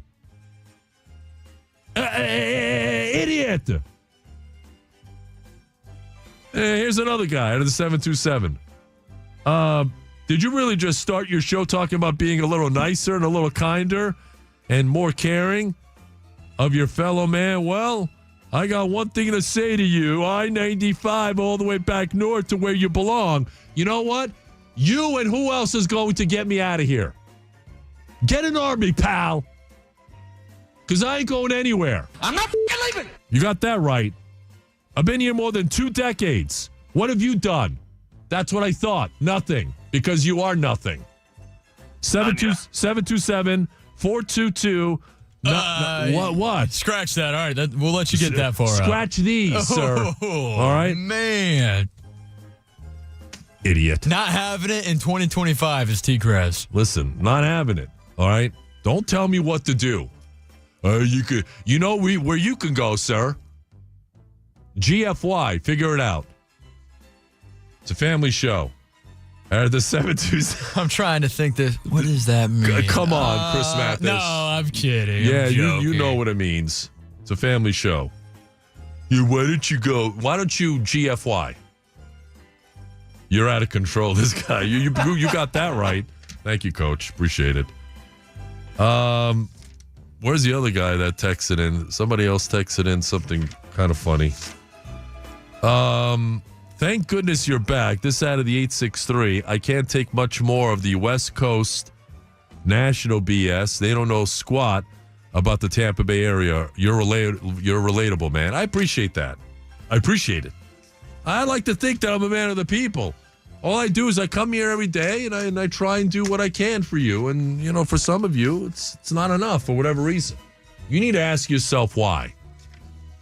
But then when you're out for a couple of days for a little vacation, enjoy Christmas, the New Year. Why aren't you on? They all miss you, Tom. Yeah, they miss you. I'm sure they do. They probably go back to our Instagram pages or Twitter at 953WDAE, and they're just scrolling there and scrolling until they can find a comment or something they hate that you said, and then they attack. They jump on it. And listen, sincerely, you're not a freaking parrot, all right? Everyone knows you're a loser. I know what I said, okay? You're not a parrot. Idiot. Today, out of the 360, look at this. I'm listening to you from Edenton, North Carolina. Edenton. I don't even know where that is, but we love the show. All right, I just looked it up. It looks to be a small town. So it's a small town? Small town on the water. Really? So it's East Coast, yep. Ooh, that's awesome. Yeah, I don't. Good job. Yeah, I don't know much about this place. Never heard of that area. It's not. It's near Plymouth, North Carolina. Okay. North Carolina, some areas beautiful, man. Let me tell you.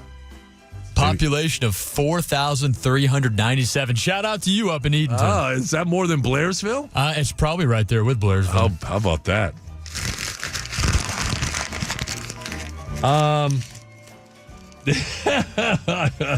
Actually, Blairsville, 785 is the 785? population. Are you kidding me? Yeah, no, at least in the city limits itself. Oh, my goodness. Chris Mathis, 785.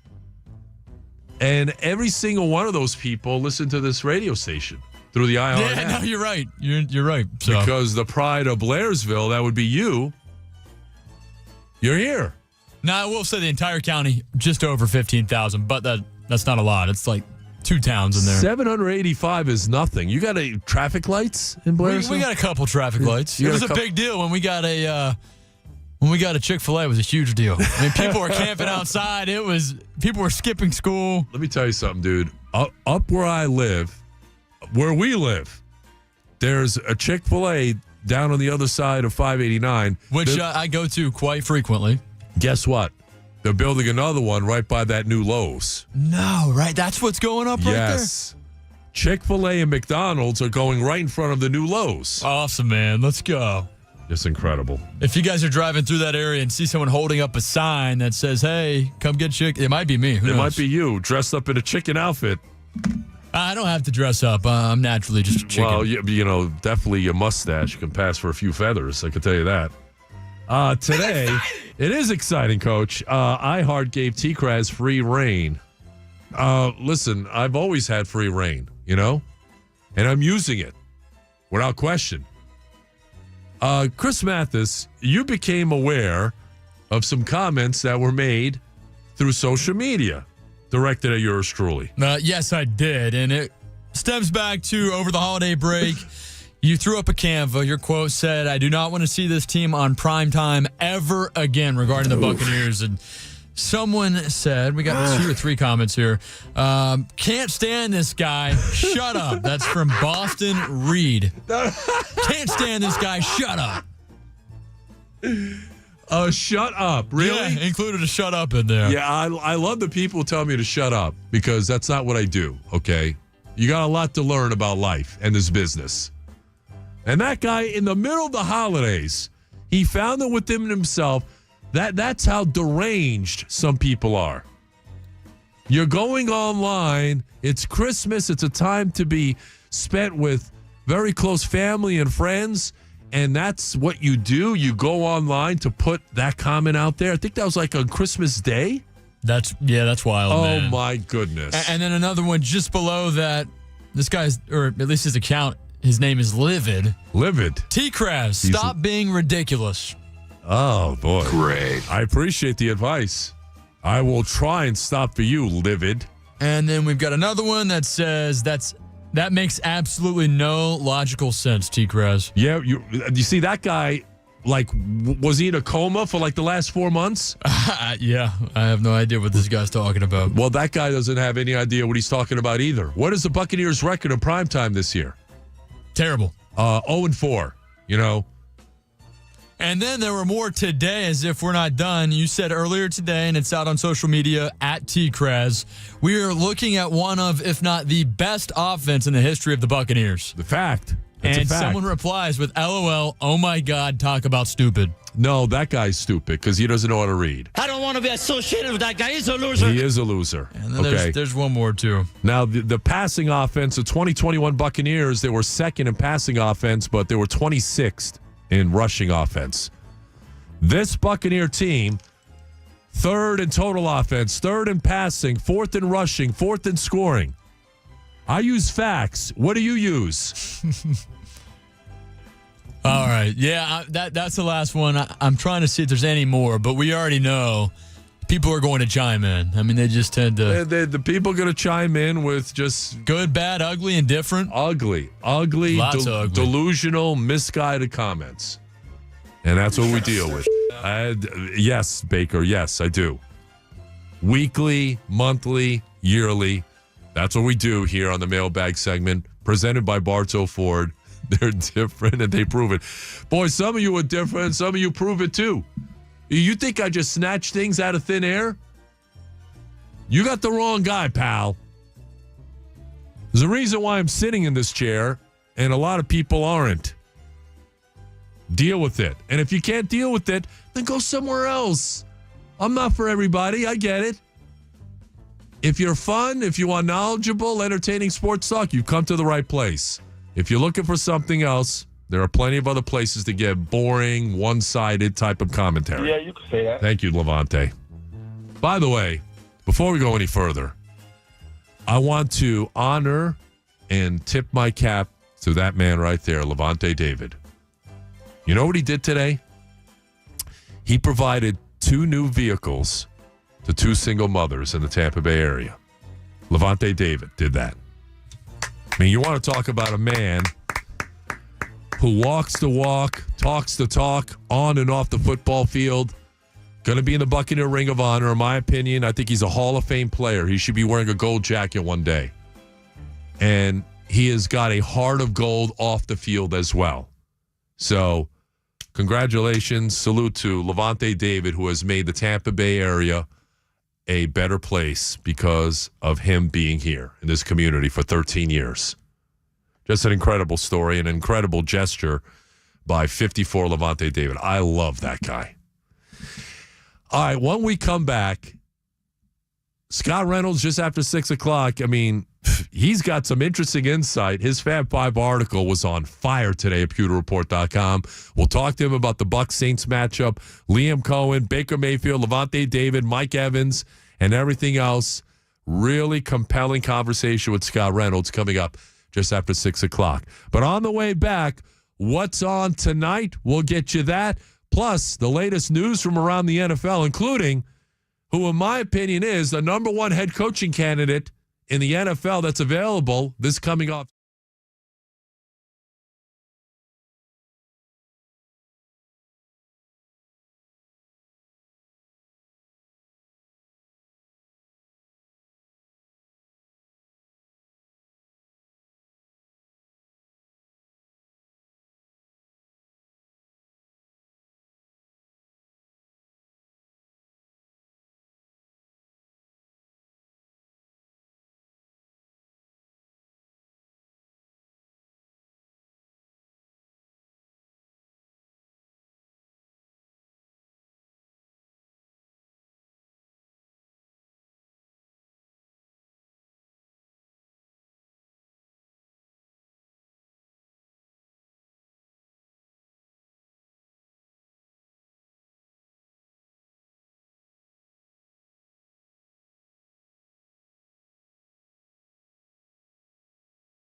The best of your life. Hi, I'm Benny Jr. with Bartow Ford.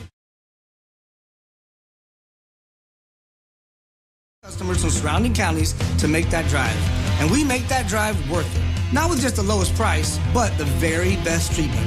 And let's face it, what's a little drive compared to the best car buying experience you can have? On your next purchase, don't go the wrong way. But if you can't make it to us just yet, visit us at bartowford.com. Bartow Ford, we're different, and we prove it. The music you love.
Station.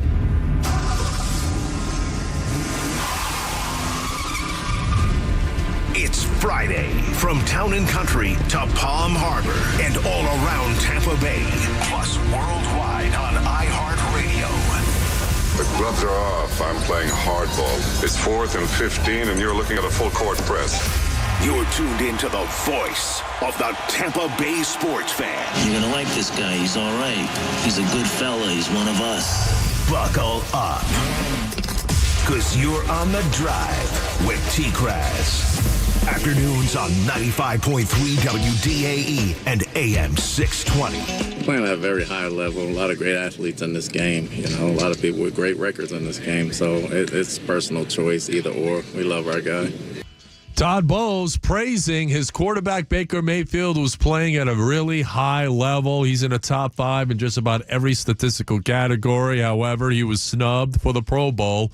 No matter, Baker Mayfield will have that chip on his shoulder Sunday when the Buccaneers take on the Saints. A win, and the Buccaneers clinch their 4th consecutive NFC South divisional crown. Good evening, Tampa Bay. Welcome back. 6:06 on your ride home. The Drive with yours truly, Tom Krasnicki, presented by Moss Nissan. You got Chris Mathis on the other side. More of your calls and texts coming up as we'll take you up until 7 o'clock on this first Friday of 2025. Happy New Year to all of you out there. Merry New Year! Health and happiness for a wonderful 2025. 2024 had its share of trials and tribulations, but a fresh year, a fresh new outlook. And for the Buccaneers, a chance to get back into the playoffs with a victory on Sunday, or they can get there with the Falcons' loss to Carolina. But look, the Bucs control their own destiny. They have an opportunity to win against an undermanned Saints team. Now the Saints will be coming in here riding that wave of emotion after the terror attacks, and their head coach Darren Rizzi is trying to use that as a rallying cry to try and go on the road and win one for the community of New Orleans after just the horrendous terror attack that took place on New Year's. So the Saints will try and use that maybe as an emotional, motivating tool. For the Buccaneers, look, you win the toss, you take the ball. You don't defer. You go right down the field, 7 opening drives for touchdowns. The Bucs are 9-1 when they score first, 0-6 when they don't. It's as simple as that. Score early, score often, and they should be fine. They are 14-point favorites according to the Hard Rock Bet app. So, with that being said, if Todd Bowles makes the playoffs, is his job secure? Or does he have to do more? What about Liam Cohen's status? What about Levante David? Is Mike Evans going to get his yards? A lot of questions, and let's talk more about the Buccaneers and this matchup Sunday against the Saints. He's with me right now, the Central Florida Behavioral Health Network, DA Hotline. Learn more at cfbhn.org. You can read him at pewterreport.com. He had a great Fab 5 article that you have to read at pewterreport.com. My guy, Scott Reynolds, is with me on a Football Friday. Scotty, Happy New Year, bud. Happy New Year to you, TKras. Listen, man, I was reading you at pewterreport.com. You guys have to read Scott and his Fab 5 article. It is fantastic. So here are the Buccaneers. Win, and you're in on Sunday. And you mentioned this morning in your Fab 5 article, and you had the question, how secure is Todd Bowles' job position here with the Buccaneers? And you seem to think he's got to do a little bit more in order to secure his job. Tell us why. Well, the thing is the Glazers are looking for improvement from last year. And, they get that technically with one more win this year with a win on Sunday. That would put them at 10 wins. Todd Bowles was 9-8 last year. They won the NFC South. So, again, they checked that box. That's good for Todd Bowles. But they also want to see this team go further in the playoffs. And that might mean winning the divisional round this year, right? Because that would truly mean progress. If all you do is win a home wild card game, that's not where this team has its sights set. And even Todd Bowles said that. Remember, on the eve of training camp, he wanted his players thinking Super Bowl. So I think in order for Todd Bowles to be really secure and definitely come back next year, remember, this is a head coach that is 26-24 right now in terms of his record. So they might have to do more than win that wild card playoff game should they get the win on Sunday against the Saints. And if they don't, well, that's a step back, right? Because the Buccaneers lost their wild card playoff game in Tom Brady's last game as an NFL player to the Cowboys. They won it last year against the Eagles. And if they don't win this playoff game at home against the opponent to be determined, well, that might put Bowles in some jeopardy, especially if the culprit for that particular loss is on the defensive side, right? Because that's where he controls the ball. Scott, and I know you and I talked about this maybe a couple of weeks ago, and you were out in front of it as well, when you're talking about this Liam Cohen coached offense right now in the top 5 in total offense, passing, rushing, scoring. I mean, it's prolific. And I made the statement earlier that this offense right here, the one we're looking at, is one of the best offenses in team history, maybe the best. Now, the 2021 offense engineered by Tom Brady was really good, but this offense can beat you in a lot of different ways. Yes, it certainly can. They have a running game now that can really complement what Baker Mayfield has been doing all season, which has just been throwing touchdowns, right? 39 touchdowns. Baker needs 5 touchdowns to pass Tom Brady and have that single season record. Don't think he can do it? Well, what did he do last week? 5 touchdowns against the Carolina Panthers. He had 4 touchdowns, remind you, against the Saints in New Orleans. So now against the Saints without Marshawn Lattimore, who's been traded since the Bucs last played the Saints back in week 6, and Paulson Adebo, the other corner, he's on injured reserve. So there is an opportunity for Baker Mayfield to set that particular record. And then you look at the points record. You mentioned 2021. That was the most points scored ever in Buccaneer history, 511. They are 37 points away from beating that mark. Liam Cohen is aware of that. Is that a particular goal of his? I think if it happens, I think that would certainly be something they'll go for. We didn't see the Buccaneers take their foot off the gas last week and putting up 48 points, 41 on offense against the Panthers. So it could be interesting. 37 points away from topping the 511 points scored in 2021. That would certainly give Liam Cohen and this particular offense, the absolute record. And that would be something, considering that Tom Brady's not the quarterback. Rob Gronkowski's not the tight end. A younger Mike Evans was on the field back then. A younger Chris Godwin was on the field. We haven't seen Chris Godwin since week 7. And there's no Antonio Brown. There's a rookie, Jalen McMillan. So what Liam Cohen has done with this cast of characters, mostly young players, especially on that offensive line, is remarkable.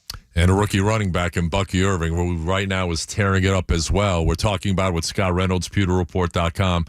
I think they're going to score more than 37. I think they put up 40-plus on Sunday against a Saints team, Scotty, that is undermanned. You talked about some of the names that were missing. We had Mike Neighbors here yesterday. He didn't recognize some of the names on that roster, and he's been covering that team for many, many years. I mean, is there any way the Saints win this game or get close on Sunday, in your opinion?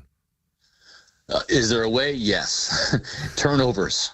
That's been the biggest detractor. We talked about Baker Mayfield throwing 4 touchdowns against the Saints in New Orleans. He also threw 3 picks. Now, some of those were deflected, so they were not all his fault, but give the Saints credit. They came up with 3 takeaways. It didn't matter. The Bucs still won 51-27, but remember, it was the Saints leading at halftime 27-24 of that game before they shut out the Saints in the second half. Here's another crazy stat. Let's hope it doesn't come true. The New Orleans Saints are 5-1 at Raymond James Stadium over the last 6 years. Now, you might think, okay, well, fine. All right, Scott. That's with Drew Brees a lot and Sean Payton. Yes, but go back to 2021, the year the Bucs were swept by the Saints. It was an interim head coach and Dennis Allen, who was replacing Sean Payton, who had COVID and missed that game. And it was Taysom Hill, a backup quarterback, replacing Drew Brees in that game. Actually, Brees was gone by then. I correct myself. His last season was 2020. But it was Taysom Hill at quarterback. And you had an interim head coach. Now you got a backup quarterback in Spencer Rattler, an interim head coach in Darren Rizzi. You hope it doesn't happen again. But the New Orleans Saints last year, all the Bucs had to do was beat them in Week 17. They could have won the division at home. Instead, the Saints came marching in, put up 23 points, got out to a big lead. They held on to a 23-13 lead, and Tampa Bay had to go to Carolina to win the division. So I don't think that's the case this year. This is an undermanned Saints team, a 5-win Saints team. Remember, New Orleans last year also finished 9-8, but the Bucs had the tiebreaker. That's why they won the division, and New Orleans didn't. So I don't think that's going to happen. I think the Buccaneers do win this game. I believe they also put up 41 points and get that record, and they probably win 41-14 is my guess. This could be a situation, and we've seen it all year. When the Buccaneers get up early on teams, with the exception of the Baltimore Ravens, they usually win. They're 9-1 now when scoring first. Dave Canales really blew it last week, TKras. He won the coin toss, and he deferred to the second half. That's not how you beat the Bucs. No, because, and look, if you win the coin toss, I talked about this right before you came on, you're taking the ball if you're the Bucs, because Liam Cohen is 7 opening drive touchdowns this year? Yes. Yeah. The numbers are startling. They're 9-1 when they score first. Exactly. And, and they're 0-5 or 0-6 when they don't. So it's the blueprint is right there for the Buccaneer win. You win the coin toss, you take the ball, and let Baker and Liam Cohen do their thing. Scott Reynolds, PewterReport.com's with me. How many receiving yards for Mike Evans on Sunday? 86. 86. Get him the record and get him off the field. Remember, Mike Evans has had seasons before where he's had 1,001 yards, 1,003. I mean, he barely got over 1,000 yards in both 2020 and 2021, barely. And that's fine, because that's all he needs. Then you rest him for the playoffs. The 1,000 yards counts, right? When you get 1,000, it counts. When you get 990 like Rashad White had last year, it doesn't count. You're 10 yards shy. So get Mike Evans 86 yards, have him get 1,001, right, and then get him out of the game. I think they're going to go to him early. You want to get 30 yards on that opening drive, right, for Mike, and you want to get 50 to 60 by halftime at least, right? So you just need a couple more catches in the third quarter, and you put it away. And again, we talked about it. Marshawn Lattimore is gone. He's been traded to Washington. Paulson Adebo, the other starting cornerback, he's an injured reserve. So you have Alontae Taylor, who's a good player, but he's better in the slot, and they've moved him from the slot to play outside. And you look at his PFF grade, it's really plummeted since the beginning of the season when he was that slot corner. He's playing out of position. Then you have the other rookie, Kool-Aid McKinstry, no interceptions. I like Mike Evans against any rookie corner. And so whoever's matched up on Mike, it should be a win for number 13. Oh, and by the way, the guy in the nickel now, and Liam Cohen has been using Mike Evans about 40% of the time in the nickel, which is a career high for Mike. That corner is 5'9", and he's a backup. So I like Mike against anybody and everybody that the Saints throw at him on Sunday. I don't think that you're going to stop Mike Evans from getting this record. Shaq Barrett is back. Looks like he's going to play on Sunday, Scotty. How much? I think just a couple snaps, right? He's not in game shape. He's only been working out for a month. He even admitted that yesterday. He's been out of, playing and working out for 3 months. So you probably can expect 10 to 12 snaps from him, I think, just to get his feet wet. I would trot him out there on every third and long situation and have him do what he does best, which is rush the passer, right? And we already saw the Shaq Barrett impact last week when he's on the sidelines. This outside linebacker room erupted for 3 sacks out of the 5, right? So you had Kalijah Cansey and Logan Hall get sacks from the defensive tackle spot, but it was Chris Braswell getting a sack, Yaya Diaby, Anthony Nelson. Those outside linebackers have had a hard time getting to the quarterback. So I think just having the good vibes and the aura of Shaq Barrett on the sidelines really helped out the Bucs pass rush. So he brings just so much experience and just good guy energy to this team. And we'll see what he has. We'll see if that first step is still there, and hopefully it is. You'd love to have him, get a sack. I think that would be the cherry on top on Sunday. If he played limited amount of snaps and still got the Spencer Rattler, boy, what a homecoming it would be for Shaq Barrett. All right, we got less than a minute left. You wrote about this on your Fab 5 article as well. True or false? Sunday's game will be the last regular season game for Levante David in a Buccaneer uniform. True. I think it's time. I think he's 35. What would the price tag be next year for Levante? I think his play has dropped off in terms of tackling and coverage. Still very good as a blitzer.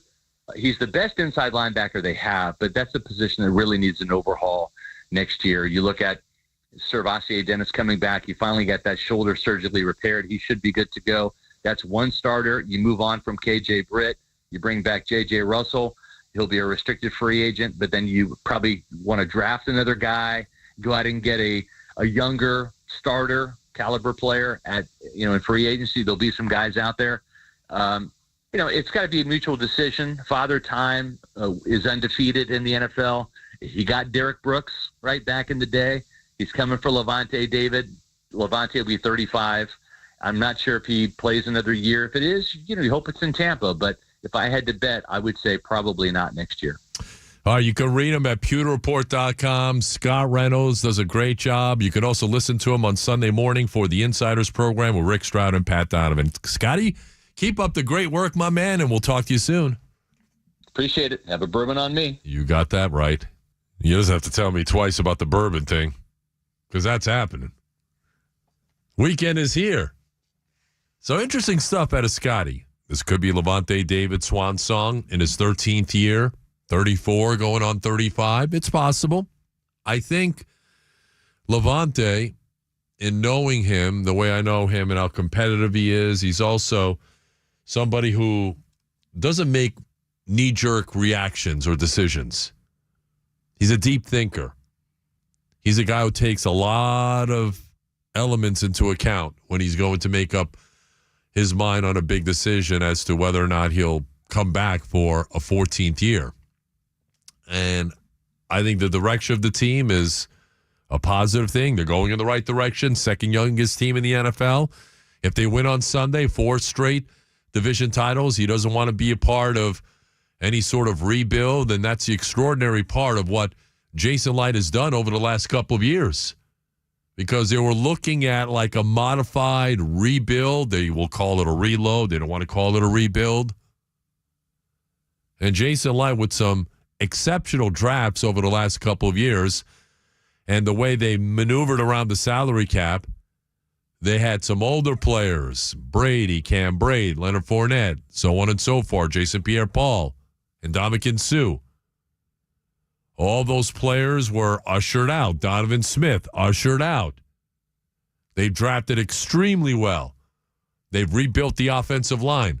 Everybody on that old line is in their low to mid-20s in terms of their age. Elijah Cansey, tremendous draft pick.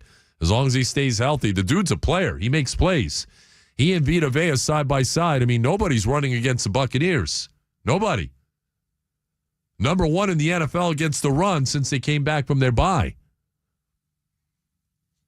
I think you go into the offseason, though, and I talked about it before, like if Levante retires, inside linebacker, edge rusher, corner. I think those are your top 3 needs going into the offseason. But look, we're a ways away from the offseason. We got a game on Sunday, a win and you're in scenario, and then you prepare for a home game next week. Hopefully it's not on primetime. Hopefully it's not. Because this team just doesn't do well under the lights. 0-4 this year. 4 primetime games, 4 losses. And each of those losses were as painful as the next loss that they had on primetime. My goodness. Well, look, they have everything in front of them on Sunday. The Saints are not good. They're not. Like defensively, I was looking at their depth chart. They get Pete Warner back this week coming off concussion protocol. Looks like he's got a shot to play. Then that's something. Their defensive front, they got a couple of players called Granderson solid. Cam Jordan, probably at the end of the line. Chase Young, Nathan Shepard, Kalen Saunders, Demario Davis. Again, another player maybe at the end of his rope. He's 35 years old. How much longer is that guy going to play? Secondary. Alante Taylor, Kool-Aid McKinstry. None of these guys can deal with Mike Evans. None of them. The Bucs are the better team. And unless the Bucs turn the ball over 3 or 4 times, I see the Buccaneers winning this game comfortably. I really do. More of your calls on this Football Friday. I'm here until 7 o'clock. 888-546-4620. Text at 82945. Coming up, a look around the NFL picks. We got Pigskin Pick'em on the way. Plus, an NFL insider with a rumor that you are not going to believe involving the Buccaneers. And if they move off of Todd Bowles, who the next coach might be. It's not who you think it's going to be in-house. Details coming up next here on The Drive. WDAE Traffic update. This report is sponsored by Valvoline Instant Oil Change. Back in Tampa.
Into the Drive with TKras, presented by Moss Nissan on WDAE.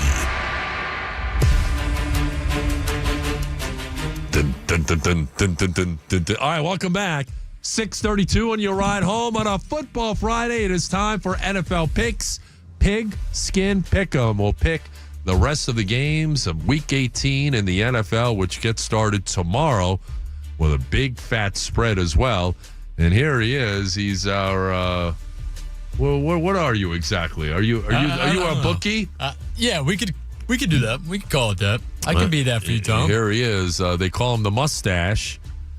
Chris, the Mustache Mathis. All right, Tom, and Tampa Bay. The Cleveland Browns will take on the Baltimore Ravens there in Baltimore, where the Ravens, get this, a 20-point home favorite. The over-under is 41. 41.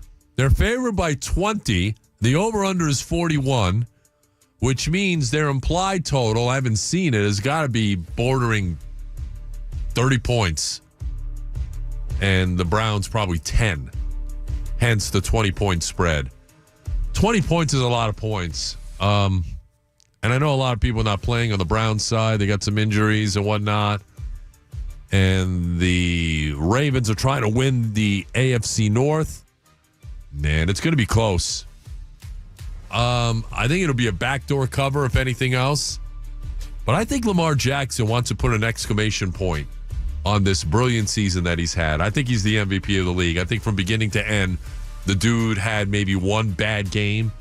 The first game against Pittsburgh, perhaps. I'm going to take the Ravens, believe it or not. I'm going to lay the 20 points. Oh, my goodness. All right, Tom just did it. Will you guys do so? Hopefully you guys will partake in some of these games and this action this weekend. Texans at Titans. Tennessee a 2-point favorite. The over-under is 37. Oh, my gosh. Tennessee. Yeah, they've been brutal. I guess I'm going to take Tennessee in this game, but I'm not feeling confident. I wouldn't put money on it. Honestly. Let's keep things rocking and rolling. Chicago at Green Bay, where the Packers are 10-point favorites. Over-under sits at 41. Look, the Packers are an interesting team because right now they've got the number 7 seed. Now, if they win and the Commandos lose on Sunday, they could move into the 6th seed because if they finish tied, the Commandos have the tiebreaker for that 6th seed. So it's all about playoff positioning at this point. They made the playoffs. They've clinched a playoff spot. The Bears are so bad at 4-12. And I think they're ready for the offseason. I'm going to take Green Bay. I'm going to give the 10 points. All right, we'll keep things out with the NFC East with the Giants taking on the Eagles in Philadelphia, where Philly, they're 2.5-point favorite, Tom, this weekend. The over-under is 37 points. Philly's not playing anybody. Jalen Hurts is out with the concussion. He's not playing. Saquon Barkley, they're going to sit him. He's not going for the record. The Giants are coming off a big win. Brian Daboll is coaching for his job. I'm taking the Giants in this game, believe it or not. Because I think there are some guys on that Giants team that have something to play for, pending free agency. Malik Neighbors looking to finish strong. He had a huge game last week. What about Drew Lock looking to win again? Drew Lock is looking for, a spot on the team next year or maybe a spot somewhere else. So he's got something to play for, too. So I'm going to take the Giants here, believe it or not. We'll go to the AFC as the Jacksonville Jaguars will take on the Colts there in Indianapolis. Indy, a 4.5-point favorite. The over-under 43.5. I think Indy's going to try and finish strong after that embarrassing loss last week. And for Jacksonville, I think Doug Peterson, I think he's out, dude. He's going to be out. Black Monday coming up. Out. He'll be one of the coaches fired on Monday. I'm going to take the Colts. The New England Patriots will host the Buffalo Bills, where New England, a 3-point home dog. No surprise there. Over-under is 36.5, and I believe Josh Allen will at least start this game this weekend. Yeah, because he's got this consecutive games played streak that he wants to keep alive. So he's going to try and pull a Cam Ward on Sunday. He's going to start at least the game, and then he's going to leave at some point. New England's an interesting team to me. One of the biggest Pro Bowl snubs, Baker Mayfield was a snub. Kirby Joseph, he was snubbed. He should have made the Pro Bowl. The Lions safety who leads the league in picks. But Christian Gonzalez of the Patriots was also snubbed. That dude has rapidly ascended to become one of the best cover corners in the league. I mean, he cuts the field in half. He's a really good man-for-man cover corner. They've got Drake May. They've got a couple of really good pieces to build around. Now, the question here is Jared Mayo going to be the guy?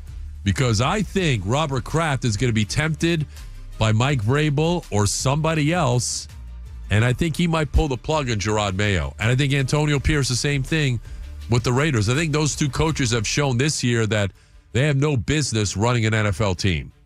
So, with that being said, I am going to take the Patriots because I don't think the Bills are playing for anything. Just a few more games for you guys. Washington at Dallas, where the Commanders are 6.5-point favorites. On the road, the over-under 44 total points. Yeah, CeeDee Lamb obviously is out. And Mike McCarthy, I mean, he's got an expiring contract. I don't know what's going to happen there. Dallas, I think, is going to move off of him. That's why I think you're going to see at least 7 head coaching openings. We've got 3 now. I think the Raiders are going to move off Pierce. I think there's a good chance the Patriots move off Mayo. The Jaguars move off Doug Peterson. I think there's a chance. Look, if you haven't given your head coach a contract yet for 2025 and beyond, you're going to get rid of him. Jerry Jones is going to get rid of Mike McCarthy. I think he's out. So I'm going to take the Commandos in this game. All right, Tom, couple of more. We've got Miami taking on the Jets. Oh, who cares? The Jets, the home team, they're a 1-point underdog, in case you did not know, Tom. And the over-under is 39. I'm taking Miami and the under. This is going to be like a 13-9 game. All right, let's do Chiefs at Broncos. Denver. Are you professional or not? 10.5-point favorite. Denver is at home. Over-under is 40 points against the Chiefs. Denver has everything to play for. Now, Cincinnati plays tomorrow, so if the Bengals win, that will apply more pressure. Now, the Bengals also need Miami to lose, which probably won't happen. I'm really rooting hard for the Bengals. I want to come here on Monday thinking, what an incredible story. The Bengals, who are 4-8, win their last 5. They got some help, and they're in the playoffs. I want to see Joe Burrow in the playoffs because I think they're very dangerous if they get in. Here's a matchup out west. We've got the Chargers and the Raiders. The Chargers are a 4.5-point favorite in this game, even though they are the road team, for whatever that's worth. Yeah. Over-under is 41.5. Look, I think I'm going to take the Chargers in this game. I think I'm going to lay the points. Chargers with the victory there. And we'll close it out here, Tom. 49ers at Cardinals. Arizona, a 4.5-point favorite. They're at home. The over-under sits at 42.5 points. Yeah, Purdy's got some sort of injury, and, Arizona's looking to finish strong. I'm going to take Arizona to get to 8-9 on the season. So give me the Cardinals in that game as well. All right, I'll give you the Cardinals. There you have it. Pigskin Pick'em here on the program. Now, you're not going to believe what NFL insider Tom Pelissero said. He was on the Rich Eisen show earlier today, and he was talking about the head coaching openings in the NFL. And listen to what he says toward the end of this exchange with Rich Eisen. Go. Over those emails, but for a team like the Jets, who's looking for experience, for a team like the Saints, that last year, my understanding is Gruden could have had the offensive coordinator job if he wanted it. He ultimately decided that he did not want to do that. The Raiders obviously know him well. The Buccaneers, if they were to make a change, know him well. There's a lot of... Ooh, what? Was Tom Pelissero actually insinuating that the Buccaneers could bring back John Gruden? The Raiders are not bringing back John Gruden. Oh, yeah. There's no way that happens. No way. After everything that went down with Mark Davis? Look, let me tell you something. It took John a long time to forgive and forget the Buccaneers for firing him back in 2009. That was 15 years ago, 16 years ago. John was really upset about that for many, many years. Now, recently... he and the Glazers, and he was also upset when they took him out of the Ring of Honor with the whole email controversy. But it appears that they are mending some fences, water under the bridge. John was at a recent Buccaneer game a couple of weeks ago. He was sitting in the Glazers suite, so it looks like there's some dialogue going on there that will eventually lead to John being back in the Ring of Honor. But if they move off Todd Bowles, could John Gruden come back here as the Buccaneers head coach? Well, yeah, I know he doesn't like that, Todd Bowles, because that would mean he would be out. How you doing? Good, Coach. Best of luck on Sunday. That's crazy. But it does sound like John Gruden is going to get some run. We know Mike Vrabel. In my opinion, he's the number one head coaching candidate out there. You know about Ben Johnson, Liam Cohen. John Gruden's name's going to be out there. Pete Carroll's name's going to be out there. And because so many established coaches, and they're looking for offensive-minded coaches, and John obviously really good at what he does, his offense, and plenty of it. You're going to see owners make a decision that they normally wouldn't make. Like Antonio Pierce, he's gone, I think, on Monday. I think the Raiders are going to make that decision because there are so many other attractive head coaching candidates that are available. Either hotshot coordinators or proven guys like Mike Vrabel and John Gruden and Pete Carroll. Bill Belichick has already been accounted for.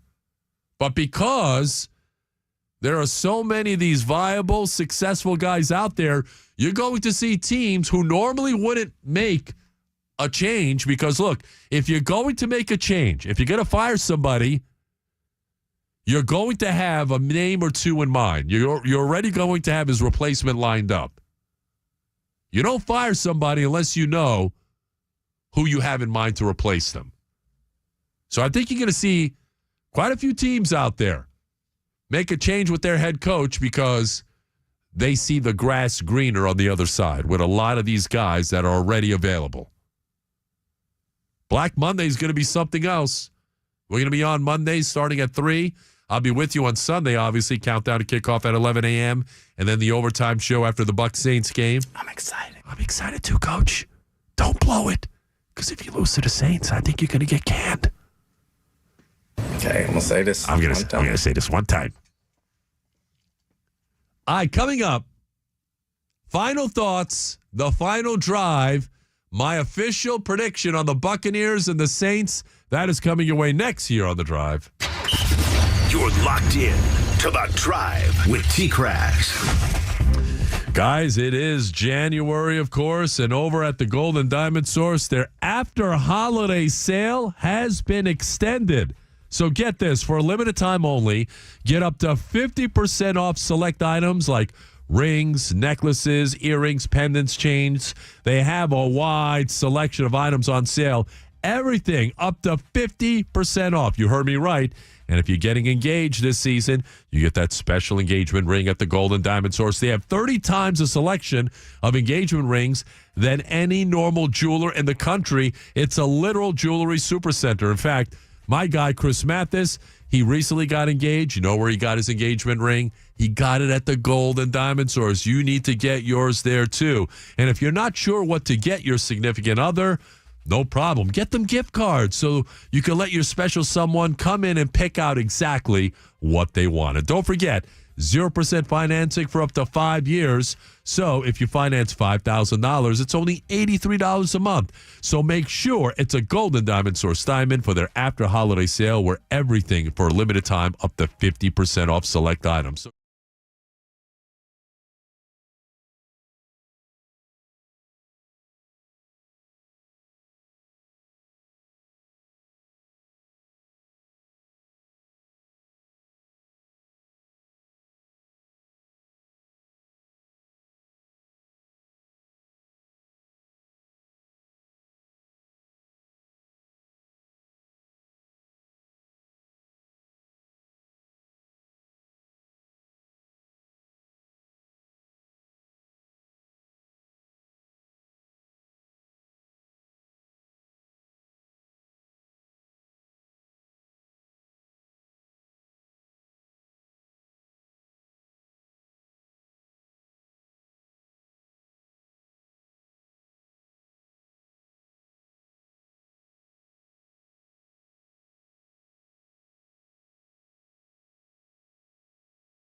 Drive. Look, I think all arrows are pointing towards a Buccaneer win on Sunday. They are a 14-point favorite, according to the Hard Rock Bet app. And I just think that this team will be focused. I mean, is there a possibility, I guess, for a slip-up? And the only way it happens is if the Buccaneers beat themselves and turn it over 3 or 4 times. The Saints really don't have much to play for. They lost at home to the Raiders last week. I think a lot of those guys are looking forward to their own offseason. Cam Jordan, DeMario Davis are wondering what their futures lie. Same thing with Derek Carr. Derek Carr's not even playing. Spencer Rattler's playing. Todd Bowles blitzed the heck out of that guy in the first meeting where the Buccaneers put up 51 points. I think the Buccaneers put up 41 points on Sunday. I think they get the record. They'll be the highest scoring team in Buccaneer history, and that would make this offense the number 1 offense in franchise history. Final score, Buccaneers 41, Saints 13. The Final Drive. Yeah. I said it. Everyone's going to get all nervous now. I can't believe he said 41-13. They sound just like that, too, by the way. On the text platform, why is no one talking about Rams offensive coordinator Oliver Humperdinck? That's because Sean McVay calls all the plays. And I get it. A lot of people underneath that Sean McVay umbrella, Liam Cohen is under the Sean McVay umbrella, tend to get jobs. But McVay's calling all those plays. Not that guy doesn't have any say. I'm sure he does. And he may very well get a look-see by somebody. But Sean McVay's totally in charge there. Look at this guy. Will you stop slabbing about Gruden? You get so excited about the mention of him in Tampa. It's not happening. Did I say it was going to happen? Tom Pelissero put the story out there. The only thing that I said is that John Gruden's going to get some pull. He's going to get some looks from some teams. And some teams looking for an established guy who probably aren't thinking about firing their coach. They might do it now because of who else is available. That was my point. So relax, sir. You only hear what you want to hear. And then I got a little diss there, like I'm a Georgia Bulldog fan or something. I'm not a Georgia Bulldog fan. I was just rooting for the quarterback, Gunnar Stockton. He said, Go Irish. You got the rest, Chris. Whatever. These people, they take it way too personally. All right, want to thank our guests, Cynthia Freeland and Scott Reynolds. Anything you may have missed, 953wda.com. Click on the drive. Great job, Chris Mathis. I'll be back Sunday at 11 a.m. for a countdown to kickoff. Enjoy your weekend, everyone. Stay warm. You're dismissed. Come on, get out of here.